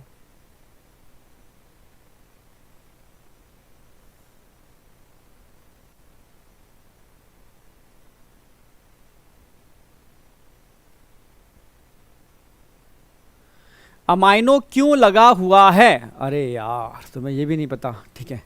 अगर मैं CO2 की बात करता हूं, ठीक है, अब इतना मॉलिक्यूलर लेवल पर मैंने अभी तुम्हें नहीं पढ़ाया क्योंकि थोड़ा सा एनसीईआरटी बेस फोकस कर रहे हैं, ठीक है। कल मैंने बताया था ना, एक हीमोग्लोबिन में कितनी चेन होती हैं? एक हीमोग्लोबिन में 4 चेन होती हैं, ठीक है। 4 चेन में होते क्या है? ये अमाइनो एसिड होते हैं, ये अमाइनो एसिड, ये क्या है? अमाइनो एसिड, ये क्या है? Amino acid. 2 alpha 2 beta chain, इनमें अमाइनो एसिड लगे हुए हैं, ये अमाइनो एसिड लगे हुए हैं, अमाइनो एसिड लगे हुए हैं, ठीक है। और क्या होगा यहां पर हीम जुड़ा हुआ है, हीम जुड़ा हुआ है, इनसे हीम भी जुड़ा हुआ है। हीम में कौन होता है? Iron, Fe2 positive. अगर मैं आपसे कहूं हीमोग्लोबिन में CO2 कहां जुड़ेगा, तो CO2 हमेशा इस अमाइनो एसिड से जुड़ता है। CO2 की बाइंडिंग इस अमाइनो एसिड से होगी, जबकि ऑक्सीजन की बाइंडिंग हमेशा आयरन से होगी। आप समझ रहे हो?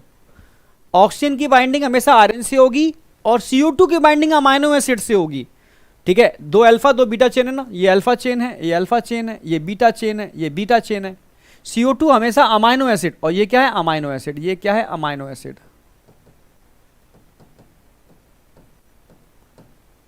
तो जब भी CO2 अमाइनो एसिड से जुड़ता है तो कार्बा अमाइनो हीमोग्लोबिन का फॉर्मेशन होता है, ठीक है। और हीम के ऑक्सीजन से जुड़ता है तो ऑक्सी, ठीक है, हीमोग्लोबिन का फॉर्मेशन होता है, ठीक है। आप समझ गए ना मेरी बात? तो बाइंडिंग साइट की बेस पर हम इसको बोलते हैं, जब भी CO2 हीमोग्लोबिन से जुड़ेगी तो अमाइनो एसिड से जुड़ेगी, इसको बोलते हैं कार्बा अमाइनो हीमोग्लोबिन। आई या नहीं आई? आई या नहीं आई? हाँ, 4 चेन होते हैं, 2 alpha 2 beta. Clear sir? Okay, बहुत बढ़िया। चलो यहां तक कोई डाउट है? इसको क्लोराइड शिफ्ट बोलते हैं for maintain potential of plasma membrane, और इसकी स्टडी की थी एक साइंटिस्ट थे hamburger, so it called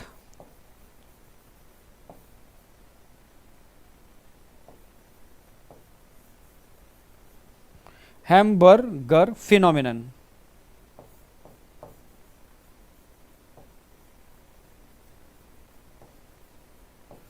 hamburger phenomenon. अब बताओ ये समझ में आया ये क्यों होता है? अब बाइकार्बोनेट आयन बाहर जा रहे हैं, ये सोडियम का हाथ पकड़ लेंगे कि भाई अपना हाथ मेरे हाथों में दो, और बना लेंगे NaHCO3। कहां पर? In plasma, in plasma. बस यहां से प्लाज्मा के थ्रू ट्रांसपोर्ट। यानी जो CO2 है वो बाइकार्बोनेट आयन की फॉर्म में प्लाज्मा में जाती है, और वहां सोडियम का हाथ पकड़ के सोडियम बाइकार्बोनेट बना लेती है और ट्रांसपोर्ट हो जाती है नियर द लंग्स, ठीक है। तो कितना % CO2 प्लाज्मा के थ्रू ट्रांसपोर्ट हो रही है?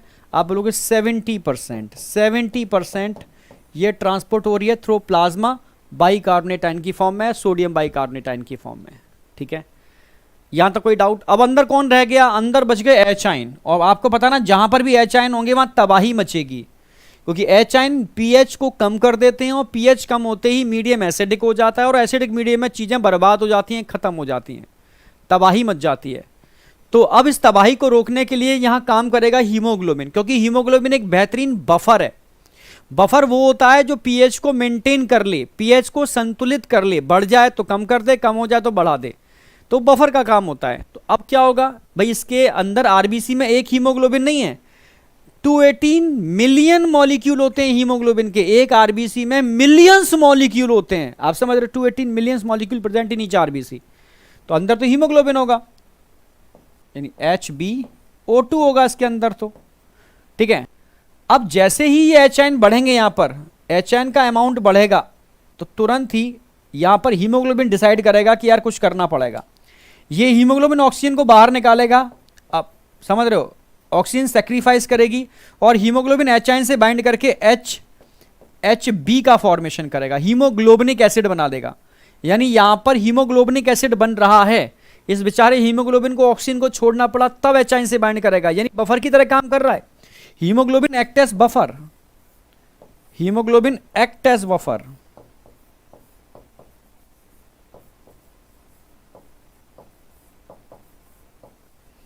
और बफर वो होता है जो पीएच मेंटेन कर लेता है, बफर है। और इससे बनता है हीमोग्लोबिनिक एसिड।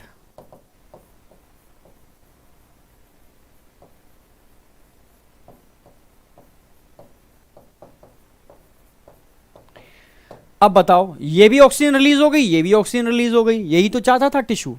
ऐसे समझो, ऐसे समझो, यहां टिश्यू एक षड्यंत्रकारी है।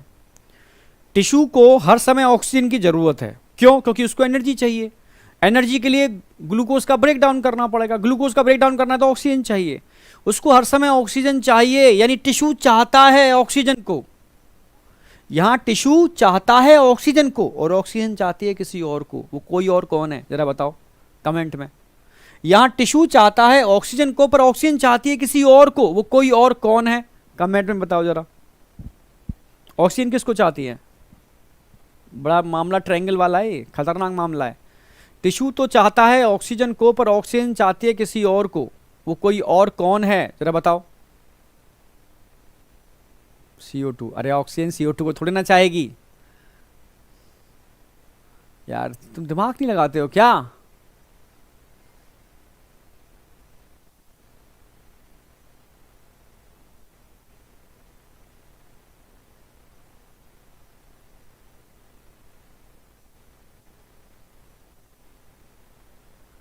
यस, हीमोग्लोबिन को। बहुत सही, बहुत सही। फ्यूचर डॉक्टर्स, सुमन हीमोग्लोबिन, निधि हीमोग्लोबिन, फरीदा हीमोग्लोबिन, एनटीए चोर है हीमोग्लोबिन, ठीक है। अयान हीमोग्लोबिन, ठीक है। असनूर हीमोग्लोबिन, वीके हीमोग्लोबिन, मोहित हीमोग्लोबिन, बहुत सही, ठीक है। चलो ठीक है, ओके, हीमोग्लोबिन समझ में आ गया। तो सोचो, एक चाहता है किसी और को, और वो चाहता है किसी और को, तो ऐसे में बड़ा मामला टिपिकल है ना, मतलब समझ गए ना, पैचअप कैसे हो पाएगा। तो ऐसे में षड्यंत्र चलते हैं, पॉलिटिक्स चलती हैं ऐसे के अंदर, समझ रहे हो, बहुत खतरनाक चीज़ें होती हैं। राजा महाराजा, बड़ी बड़ी चीज़ें, पॉलिटिक्स इन्हीं पे तो चली हैं, ठीक है। तो अब यहाँ पॉलिटिक्स चलेगी, यानी ये टिश्यू एक षड्यंत्रकारी को भेजेगा। षड्यंत्रकारी कौन है? CO2, जो हीमोग्लोबिन और ऑक्सीजन के बीच में दरार पैदा करेगा। और जहां दरार होती है, मिसअंडरस्टैंडिंग होती है, वहां तो ब्रेकअप होगा ही भाई, ठीक है, सीधी सी बात।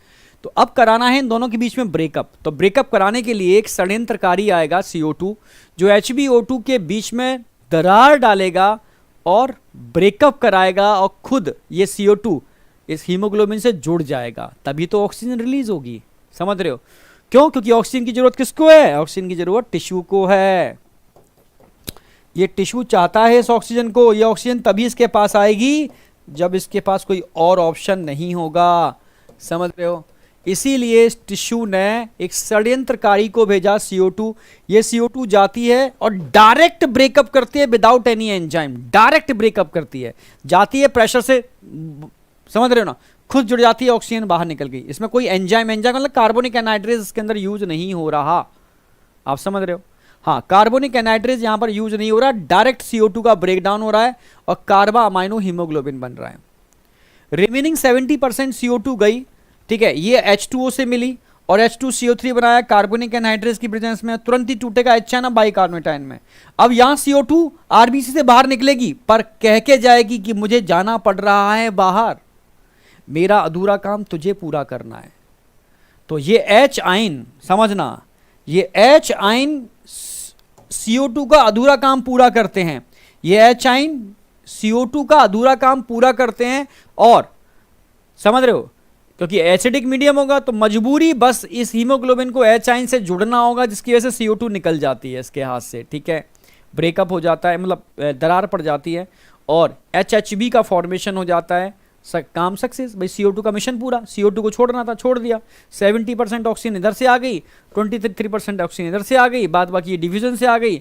मजा आ गया टिश्यू को, तो नहीं आया क्या? ये तो चाहता था टिश्यू, जो टिश्यू चाहता था उसको मिल गया, पर ऑक्सीजन की मजबूरी थी, क्योंकि इलाका टिश्यू का था, यहां टिश्यू की चलेगी, इसलिए ही ऑक्सीजन ने क्या किया? सेक्रीफाइस किया, हीमोग्लोबिन के संग ब्रेकअप हो गया इसका। समझ रहे हो? पर ऑक्सीजन जाते जाते कह के जाती है कि तेरा इलाका है, तेरी चलेगी, ठीक है, कभी मेरा इलाका भी, मेरा भी समय आएगा, मेरा भी दौर आएगा जहां मेरी चलेगी। जब मेरा दौर आएगा चुन चुन के बदला लूंगी, चुन चुन के बदला लूंगी। अब वो चुन चुन के बदला कैसे लेगी, वो पार्ट 2 में आएगा। पार्ट 2 स्टार्ट करते हैं, ठीक है, समझ रहे हो ना? हाँ पार्ट 2 में आएगा बेटा, पार्ट 2 स्टार्ट करते हैं, समझ रहे हो? हाँ पार्ट 2, ठीक है। आज मैं ट्रांसपोर्ट ऑफ CO2 पढ़ाऊंगा पूरा प्रॉपर, ठीक है। और कल का दिन बच रहा है क्योंकि नया चैप्टर में स्टार्ट नहीं करना चाह रहा। नया चैप्टर में मैं क्लास में आके स्टार्ट ही करूंगा, वहाँ स्पीड मेंटेन रहेगी, क्योंकि अभी कई बच्चों के पास मोबाइल नहीं है, मजबूरी ये है, क्या करूं मैं, ठीक है। ओके, तो कल मैं इसको एंड कराऊंगा और कल मैं कुछ क्वेश्चन प्रैक्टिस कराऊंगा। नया चैप्टर स्टार्ट करने की बजाय कुछ क्वेश्चन प्रैक्टिस कराऊंगा, जिससे कि थोड़ा सा आपको मतलब मज़ा आ जाए। चैप्टर कम से कम एक चैप्टर स्टार्ट कंप्लीट हो जाए, और जो सर्कुलेटरी सिस्टम है वो मैं क्लास में आके स्टार्ट कराऊंगा, ठीक है। तो आप समझ में आया षड्यंत्र पार्ट 1 के अंदर, टिश्यू का षड्यंत्र। और षड्यंत्रकारी कौन है? CO2। CO2 ने एक षड्यंत्रकारी को और बनाया, वो कौन था? H ion. इसकी वजह से ये मैकेनिज्म हुई। बफर का काम कौन कर रहा है? हीमोग्लोबिन कर रहा है। अब बताओ क्लोराइड शिफ्ट क्यों होता है? क्लोराइड शिफ्ट को हैम्बर्गर फिनोमिनन बोलते हैं, मेम्ब्रेन के पोटेंशियल को मेंटेन करने के लिए होता है। यहां तक कोई डाउट है किसी को? अब पार्ट 2, बदला पूरा। बदला कहां पर पूरा होगा? Near the alveoli.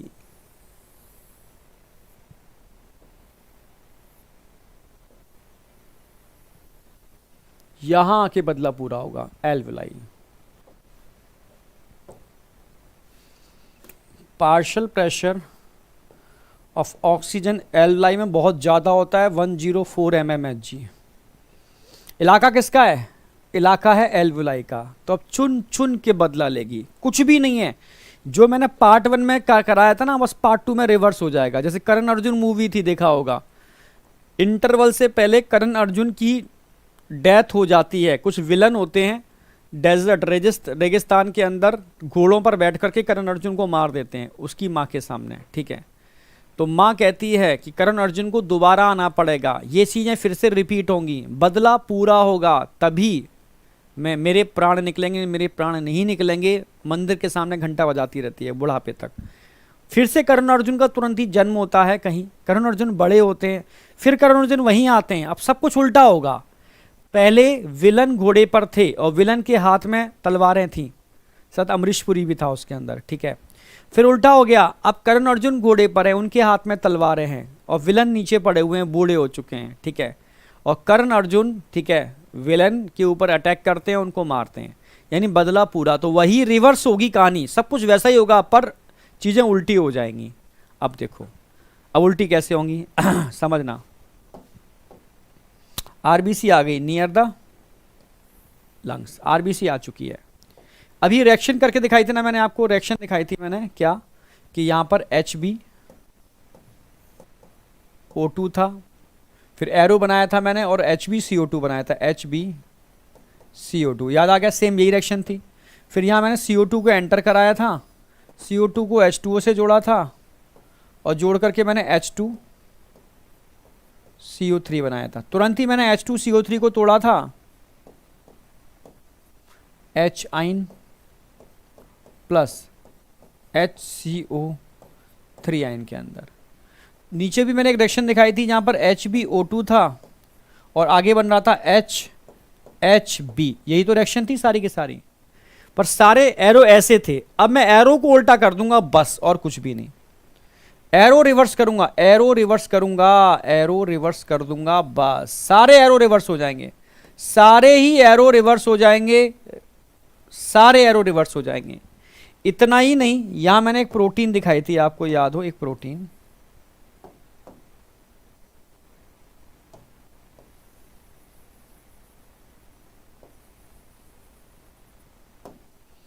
याद हो, यहां पर बाइकार्बोनेट बाहर निकल रहे थे, HCO3 आयन बाहर निकल रहे थे, और ये आयन बाहर निकल करके सोडियम का हाथ पकड़ रहे थे।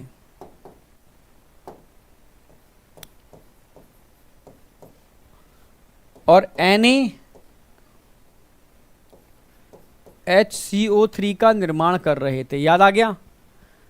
अब उल्टा कर रहा हूं मैं, रिवर्स कर रहा हूं रिएक्शन को। अब यहां पर NaCO3 Na आयन में अलग हो गया और H बाइकार्बोनेट आयन में टूट गया, अलग हो गया। अब बाइकार्बोनेट आयन पहले बाहर निकल रहे थे, अब बाइकार्बोनेट आयन अंदर आएंगे, ये अंदर आएंगे। जब ये अंदर आएंगे तो क्लोराइड आयन बाहर चले जाएंगे। सब कुछ रिवर्स कर रहा हूं मैं, कुछ भी नहीं कर रहा हूं, ओनली रिवर्स। इसको रिवर्स क्लोराइड शिफ्ट बोलेंगे, रिवर्स क्लोराइड शिफ्ट।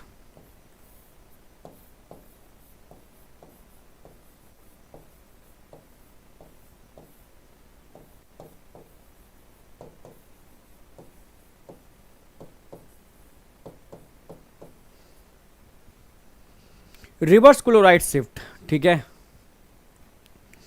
इसको रिवर्स क्लोराइड शिफ्ट बोलते हैं। अब बताओ, कोई कुछ भी नहीं किया है मैंने, सिर्फ रिवर्स कर दिया है। सर ऐसा कैसे? अब देखो, अब समझाऊंगा। ऑक्सीजन चुन चुन के बदला लेगी। सबसे पहले ऑक्सीजन आई, ये आई, कितना परसेंट ऑक्सीजन आई? 23% ऑक्सीजन आई, अंदर गई, सीधा जाकर के H2O को किक देगी, तू बाहर निकल, क्योंकि बदला पूरा करना है मुझे। पहले CO2 ने ऑक्सीजन को किक दी थी, इस बार ऑक्सीजन CO2 को किक देगी, CO2 बाहर, बदला पूरा, 23% बदला पूरा, और HbCO2 का फॉर्मेशन, SbO2 का फॉर्मेशन हो गया, CO2 बाहर निकल गई। अब बदला भी और भी पूरा करना है भाई। ऑक्सीजन आई, ये ऑक्सीजन अंदर जाएगी, जैसे ही ऑक्सीजन अंदर जाएगी H आयन को किक देगी कि भाई तू बाहर निकल। पिछली बार तूने किक दी थी ना, अब तुझे मैं किक दूंगी। H आयन बाहर, H आयन के बाहर निकलते ही बन जाएगा HbO2। H आयन को कौन निकाल रहा है? ऐसा लग रहा है HHB H आयन को निकाल रहा है। नो, HHB H आयन को निकालता तो पहले ही निकाल देता। जब ऑक्सीजन जुड़ती है हीमोग्लोबिन से तब H आयन निकलते हैं, यानी HbO2 act as strong acid. यहां पर HbO2, ये HbO2 ये स्ट्रॉन्ग एसिड की तरह काम करता है, act as strong acid. HbO2 act as strong acid. Strong acid वो होगा जो H आयन को रिलीज करेगा, स्ट्रॉन्ग एसिड वो होगा जो H आयन को रिलीज करेगा, ठीक है, क्योंकि स्ट्रॉन्ग एसिड क्या होते हैं? Release H ion.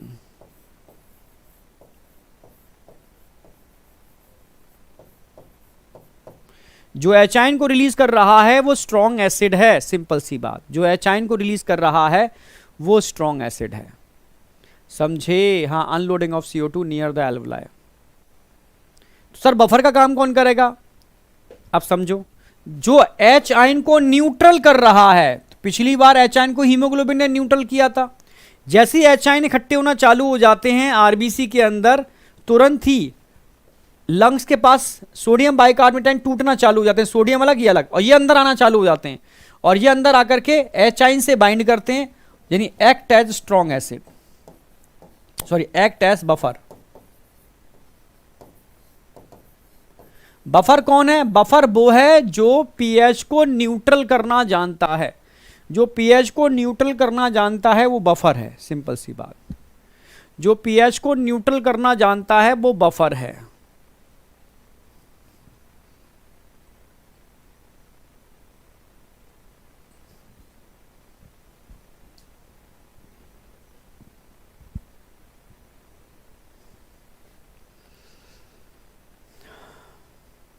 समझे? यहां तक कोई डाउट?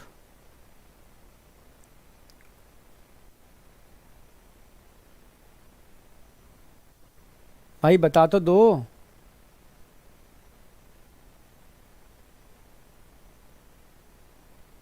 अरे 23% यहां से आएगी, ठीक है, और 70% यहां से आएगी, 70, 80, 90, 93 हो गई। रिमेनिंग 7% डिफ्यूज होकर के आएगी। आप समझ रहे हो? यहां पर जो प्लाज्मा और आरबीसी की बताई है, के थ्रू बताई है मैंने, ठीक है। इसके अलावा भी ये तो मैंने टोटल बताई है, ठीक है। ये तो CO2 की बात चल रही है। CO2 कैसे कैसे आएगी? ये CO2 जो है, ऑक्सीजन ना लिखो तो तुम फिर कंफ्यूज हो गए, क्योंकि यहाँ इसमें ऑक्सीजन की बात की ही नहीं है एनसीईआरटी ने।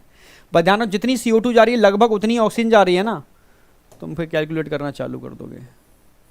ऑक्सीजन जा रही है 23% CO2 को यहाँ रिलीज कर रही है, CO2 पर फोकस करो, ठीक है। और ये CO2 यहाँ से बाहर निकलेगी, 70% CO2 को यहाँ रिलीज कर रही है। रिएक्शन उल्टी होगी ना, H आएंगे, ये बाइंड किया, कार्बोनिक एनहाइड्रेस की प्रेजेंस में रिएक्शन हुई, कार्बोनिक एनहाइड्रेस में रिएक्शन हुई, और तुरंत ही CO2 बाहर निकलना चालू हो गई। तो 70% CO2 यहाँ से निकली, 23% CO2 यहाँ से निकली, 7% CO2 डिफ्यूज होकर के आ गई, क्योंकि परसेंटेज हमने CO2 की दिखाई है NCERT ने, ऑक्सीजन की नहीं दिखाई। अब बताओ यहां तक कोई डाउट? सिर्फ मेरे रिएक्शन को उल्टा कराया है। पहले CO2 बाहर, ऑक्सीजन बाहर निकल रही थी, CO2 निकाल रही थी, अब ऑक्सीजन निकाल रही है, CO2 बाहर निकल रही है। बदला पूरा हो रहा है। पहले एरो जिस डायरेक्शन में थे उसके अपोजिट कर दिया।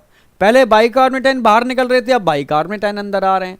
पहले हीमोग्लोबिन बफर का काम कर रहा था, इस बार बाइकार्बोनेट आयन बफर का काम कर रहे हैं। Haemoglobin, oxy haemoglobin act as strong acid, क्योंकि जब तक ऑक्सी हीमोग्लोबिन नहीं बनेगा तब तक H आयन नहीं निकलेंगे, मतलब HbO2 act as strong acid. समझ रहे हो ना मेरी बात? ऑक्सीजन का बदला पूरा हुआ भाई, पार्ट 2 बदला पूरा।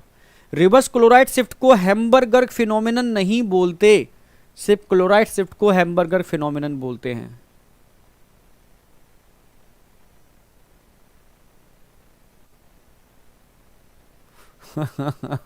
And he is going to New York for organise India west Pakistan match. हाँ देनिस बेटा, ये मैच और आएगा। ये फिर से बच्चे सब भूल जाएंगे, पर भूलना नहीं है अभी। आप समझ रहे हो, एंटी के खिलाफ आवाज़ उठाने पड़ेगी तभी चीज़ें हो पाएंगी, नहीं तो ये फिर से रिपीट करेंगे, गलतियां फिर करेंगे।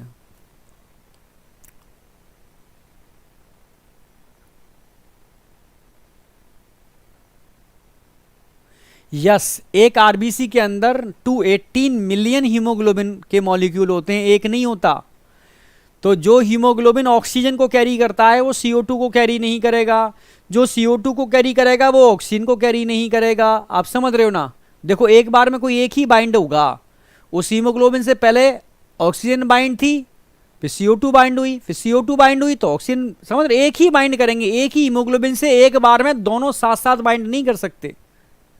मतलब ऐसा पॉसिबल नहीं है कि ऑक्सी हीमोग्लोबिन ही बन जाए और कार्बामाइनो हीमोग्लोबिन ही बन जाए, पॉसिबल नहीं है। या तो कार्बामाइनो हीमोग्लोबिन बनाएगा या ऑक्सी हीमोग्लोबिन, क्योंकि बाइंडिंग रिवर्सिबल है। आप समझ रहे हो, बाइंडिंग रिवर्सिबल है। अब बताओ कोई डाउट?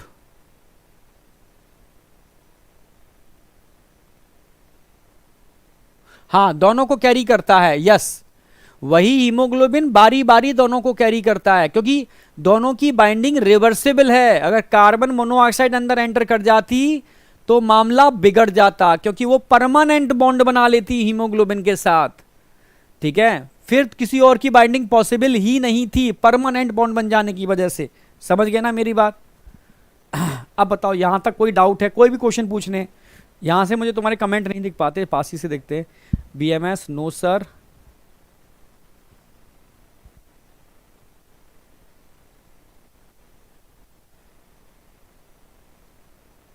यहां तक बताओ कोई डाउट? रियल लाइफ में पॉसिबल है यार, रियल लाइफ में ही तो होता है। समझ रहे हो?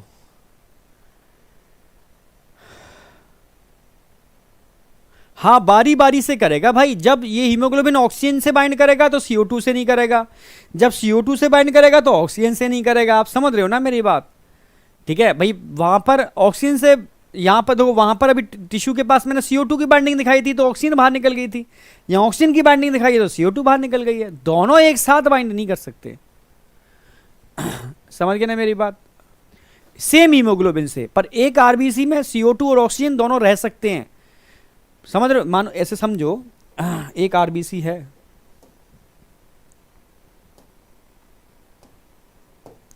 इस आरबीसी में हीमोग्लोबिन के एक दो मॉलिक्यूल नहीं होते, मिलियंस मॉलिक्यूल होते हैं।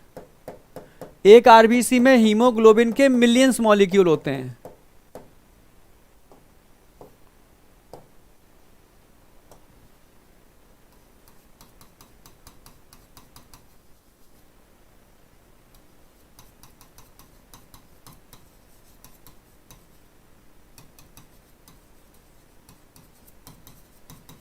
हर एक आरबीसी में मिलियंस मॉलिक्यूल होते हैं हीमोग्लोबिन के। समझ रहे हो?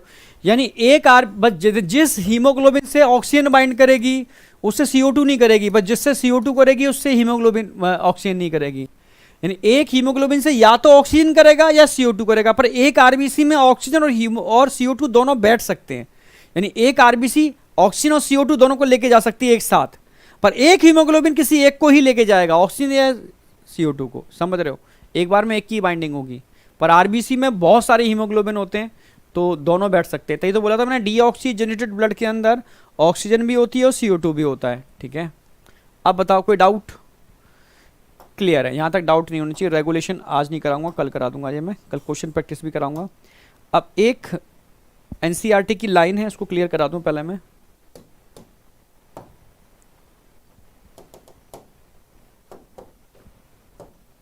जैसे मानो ये है CO2 प्लस H2O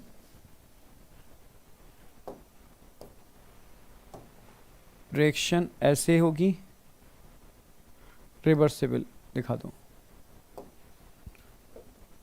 ठीक है। क्या बन जाएगा? H2CO3। फिर रिएक्शन क्या होगी? रिवर्सिबल होगी। फिर क्या बन जाएगा? HN plus HCO3N। ये तो रिएक्शन थी, रिएक्शन रिवर्सिबल हो रही है, और रिवर्सिबल कराने के लिए किसकी रिक्वायरमेंट होगी? Ca, carbonic anhydrase. Ca carbonic anhydrase. जब रिएक्शन ऐसे चलेगी तब भी Ca carbonic anhydrase, Ca carbonic anhydrase, ठीक है। तो Ca होता क्या है, यहां नोटेबल पॉइंट लिख देता हूं। Ca मतलब होता है carbonic anhydrase enzyme.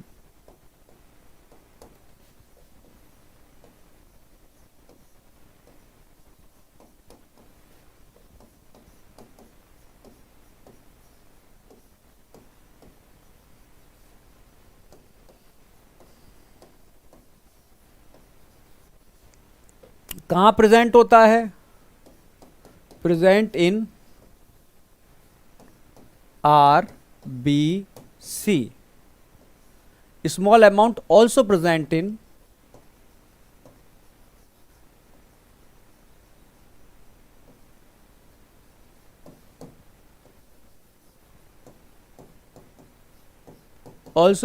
In plasma.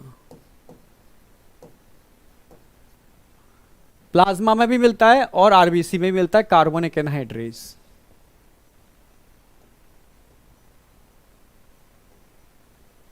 कोई doubt? Carbonic anhydrase enzyme present in RBC, small amount also present in plasma, ठीक है। तो समझ में आ गया। अगर मैं आपसे कहूं ये रिएक्शन ऐसे चल रही है, ऐसे ऐसे, ज्यादा ही बड़ा हो गया क्या? ये रिएक्शन ऐसे चल रही है और रिएक्शन ऐसे चल रही है। जब रिएक्शन ऐसे चल रही है तो यहां पर वो नीट में दे देगा ए, लिख देगा। ए क्या है बताओ? ए क्या है? नीचे इसको लिख देगा बी। बी क्या है बताओ? समझ रहे हो? यानी ये इसको एयर को बता, ए क्या है, कौन सी रिएक्शन चल रही है। आप बोलोगे ये रिएक्शन कहां चलती है? ये रिएक्शन चलती है ऐसे। रिएक्शन कहां चलेगी? टिश्यू के पास, नियर टिश्यू। ऐसे रिएक्शन चलेगी तो कहां चलेगी? लंग्स। समझ गए ना? और टिश्यू के पास चल रही है तो आप समझ में आ गया, टिश्यू के पास कर्व लेफ्ट शिफ्ट होगा या राइट? तो कर्व यहां पर राइट शिफ्ट होगा। बोर इफेक्ट होगा या हेल्डन बोर्स इफेक्ट होगा? एसोसिएशन होगा, डिसोसिएशन? HbO2 बहुत सारे क्वेश्चन बनाए जा सकते हैं मात्र इस रिएक्शन के ऊपर। अगर लंग्स के अंदर बात करूं, लंग्स के पास क्या होगा? राइट शिफ्ट होगा, लेफ्ट शिफ्ट होगा। कौन सा इफेक्ट आएगा? बोर आएगा या हेल्डन इफेक्ट आएगा, ठीक है। HbO2 एसोसिएशन होगा, डिसोसिएशन? HbO2 एसोसिएशन होगा। समझ गए ना मेरी बात? मात्र ए बी लिख करके इसी से 8-10 क्वेश्चन बनाए जा सकते हैं मात्र इस रिएक्शन से। आप समझ गए जो एनसीईआरटी में दे रखी है। अब बताओ समझ में आई या नहीं आई? यहां तक मुझे आपका रिस्पॉन्स चाहिए। अब छोटा सा टॉपिक बचा है रेगुलेशन, जो मैं कल कराऊंगा और साथ में क्वेश्चन प्रैक्टिस कराऊंगा, ठीक है। नया चैप्टर मैं अभी नहीं उठा रहा, ठीक है, पहुंचने के बाद ही उठाऊंगा। समस्या एक ही आ रही है कि बच्चों के पास मोबाइल नहीं है, सारे बच्चों के पास। रीनीट होगा, बच्चा पूछ रहा है। तो मैंने बेटा प्रोबेबिलिटी तो बहुत कम है, पर अगर ये मामला कोर्ट तक पहुंच गया, अच्छे लेवल पर बच्चों ने पहुंचा दिया, तो प्रोबेबिलिटी है, बिल्कुल है। बट समझ रहे हो ना, ये गवर्नमेंट का मतलब बड़ा मामला ऐसा टाइट है, ठीक है। ये लोग इतना अपनी गलतियों को इतनी आसानी से स्वीकारते नहीं है, तो कोर्ट का इन्वॉल्वमेंट होना पड़ेगा तो ही रीनीट हो सकता है, क्योंकि एक बार नीट कराने में बहुत खर्चा आता है, ठीक है। पर एविडेंस सारे के सारे हैं, अगर कोर्ट का इन्वॉल्वमेंट हो जाता है तो रीनीट होने की प्रोबेबिलिटी है। जून में नहीं होगा, जुलाई लास्ट में जाकर के होगा, इतनी जल्दी तो नहीं होगा, ठीक है। फिर मामला सेशन लेट हो जाएगा, ठीक है। तो मैं बच्चों से कहूँगा कि अपनी तैयारी, चाहे वो रीनीट देना हो या नहीं देना हो, जैसा भी हो जो कर रहे हैं, ठीक है, अपना तैयारी कंटिन्यू रखें, ठीक है। जिनको इस साल रीनीट हो जाता है तो भी, और नहीं होता है, ठीक है, और 640-30 से कम मार्क्स आ रहे हैं, तो अपनी तैयारी मेंटेन कर दो। नेक्स्ट ईयर ये घपला नहीं होगा, ऐसा मुझे लग रहा है, क्योंकि बार बार रिपीटेशन नहीं हो सकता इन चीज़ों का इतने बड़े पैमाने पर, और कहीं ना कहीं कोई ना कोई रूल्स आएंगे इसको टाइट करने के लिए, ठीक है। चाहे वो एनटीए हो, बस मुझे लगता है कि एनटीए इस बार पेपर ना कराए, एनएमसी करा दे चलेगा, एनटीए ना कराए, ठीक है। तो उसमें बड़े बच्चों को मतलब ट्विटर और इन सब चीज़ों को, सोशल मीडिया यूज़ करके वहाँ तक बात पहुँचानी पड़ेगी, और कोर्ट में पिटीशन डालने पड़ेंगे, बहुत सारे केस डालने पड़ेंगे, तब जा कर के ये शायद दोबारा रीनीट या अगली साल सब चीज़ें नॉर्मलाइज हों, ठीक है, और करने पड़ेंगी नेक्स्ट ईयर, ठीक है। तो यहाँ तक कोई डाउट नहीं होना चाहिए। कुछ क्वेश्चन दे रहा हूँ प्रैक्टिस के लिए, इन क्वेश्चंस के अंदर क्वेश्चन में एक साथ दे दिए सारे के सारे, कल क्वेश्चन नहीं दूंगा, कल क्वेश्चन कराऊंगा, ठीक है। तो इस क्वेश्चन के अंदर जो रेगुलेशन और डिसऑर्डर वाले क्वेश्चन है उनको मत करना, वो कल कर लेना, और कल मैं और एडिशनल क्वेश्चन आपको प्रैक्टिस के लिए कराने वाला हूँ, ठीक है। कल मैं प्रैक्टिस के लिए एडिशनल क्वेश्चन करा दूंगा, रेगुलेशन वाले क्वेश्चन अभी छोड़ दो। पर क्वेश्चन दे दिए मैंने एक साथ, लगभग 20 क्वेश्चन हैं होमवर्क के अंदर, 20 क्वेश्चन हैं, सभी को करने हैं। 20 क्वेश्चन होंगे जिनमें से आप मैक्सिमम तो कर ही लोगे। लास्ट में आ गए, लास्ट वाले कुछ क्वेश्चन है, 15 क्वेश्चन के आसपास तुम कर लोगे, हाँ 15 क्वेश्चन के आसपास तुम कर लोगे, रिमेनिंग क्वेश्चंस ठीक है छोड़ देना, कल मैं डिसऑर्डर वो करा दूंगा, उसके बाद करेंगे, ठीक है। कोई डाउट शाउट? तो थैंक यू बेटा, ठीक है, मिलते हैं कल के सेशन में। कल मैं इस चैप्टर की कुछ प्रैक्टिस करा दूंगा, ठीक है, ओके। और प्रैक्टिस जरूरी है, थोड़ा सा प्रैक्टिस कर लोगे तो बहुत बेटर है, ठीक है। कुछ एक तो ये कराऊंगा, क्या बचा हुआ पार्ट कराऊंगा और प्रैक्टिस कराऊंगा, ठीक है, जिससे कि थोड़ा सा आपका रिवीजन भी हो जाएगा स्टार्टिंग के पार्ट्स का, ठीक है। और ठीक है, और जब वहाँ क्लास पहली क्लास होगी तो एनसीईआरटी सारे के सारे लेकर के आना, एनसीईआरटी के बहाने हो सकता है मैं पूरा रिवीजन भी करा दूँ, हो सकता है, ठीक है, वो डिपेंड करेगा कंडीशन के ऊपर, या नया चैप्टर स्टार्ट कराऊंगा क्योंकि टाइम भी उतना ही है, नया चैप्टर स्टार्ट कराऊंगा, एक बार रिवीजन करा करके इसको क्विकली, और नया चैप्टर होगा बॉडी फ्लूइड एंड सर्कुलेशन, ठीक है। Thank you, all the best, bye. अब डाइवर्ट मत हो, एकदम फोकस करो, ठीक है। अब डाइवर्ट मत हो, क्योंकि टेंशन लेने से, डाइवर्जन से कोई सॉल्यूशन नहीं निकलेगा।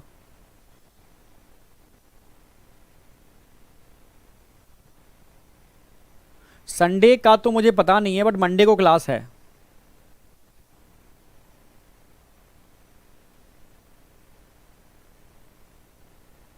हाँ 10 से ही चलेगी, ठीक है। ओके बाय बेटा, बाय।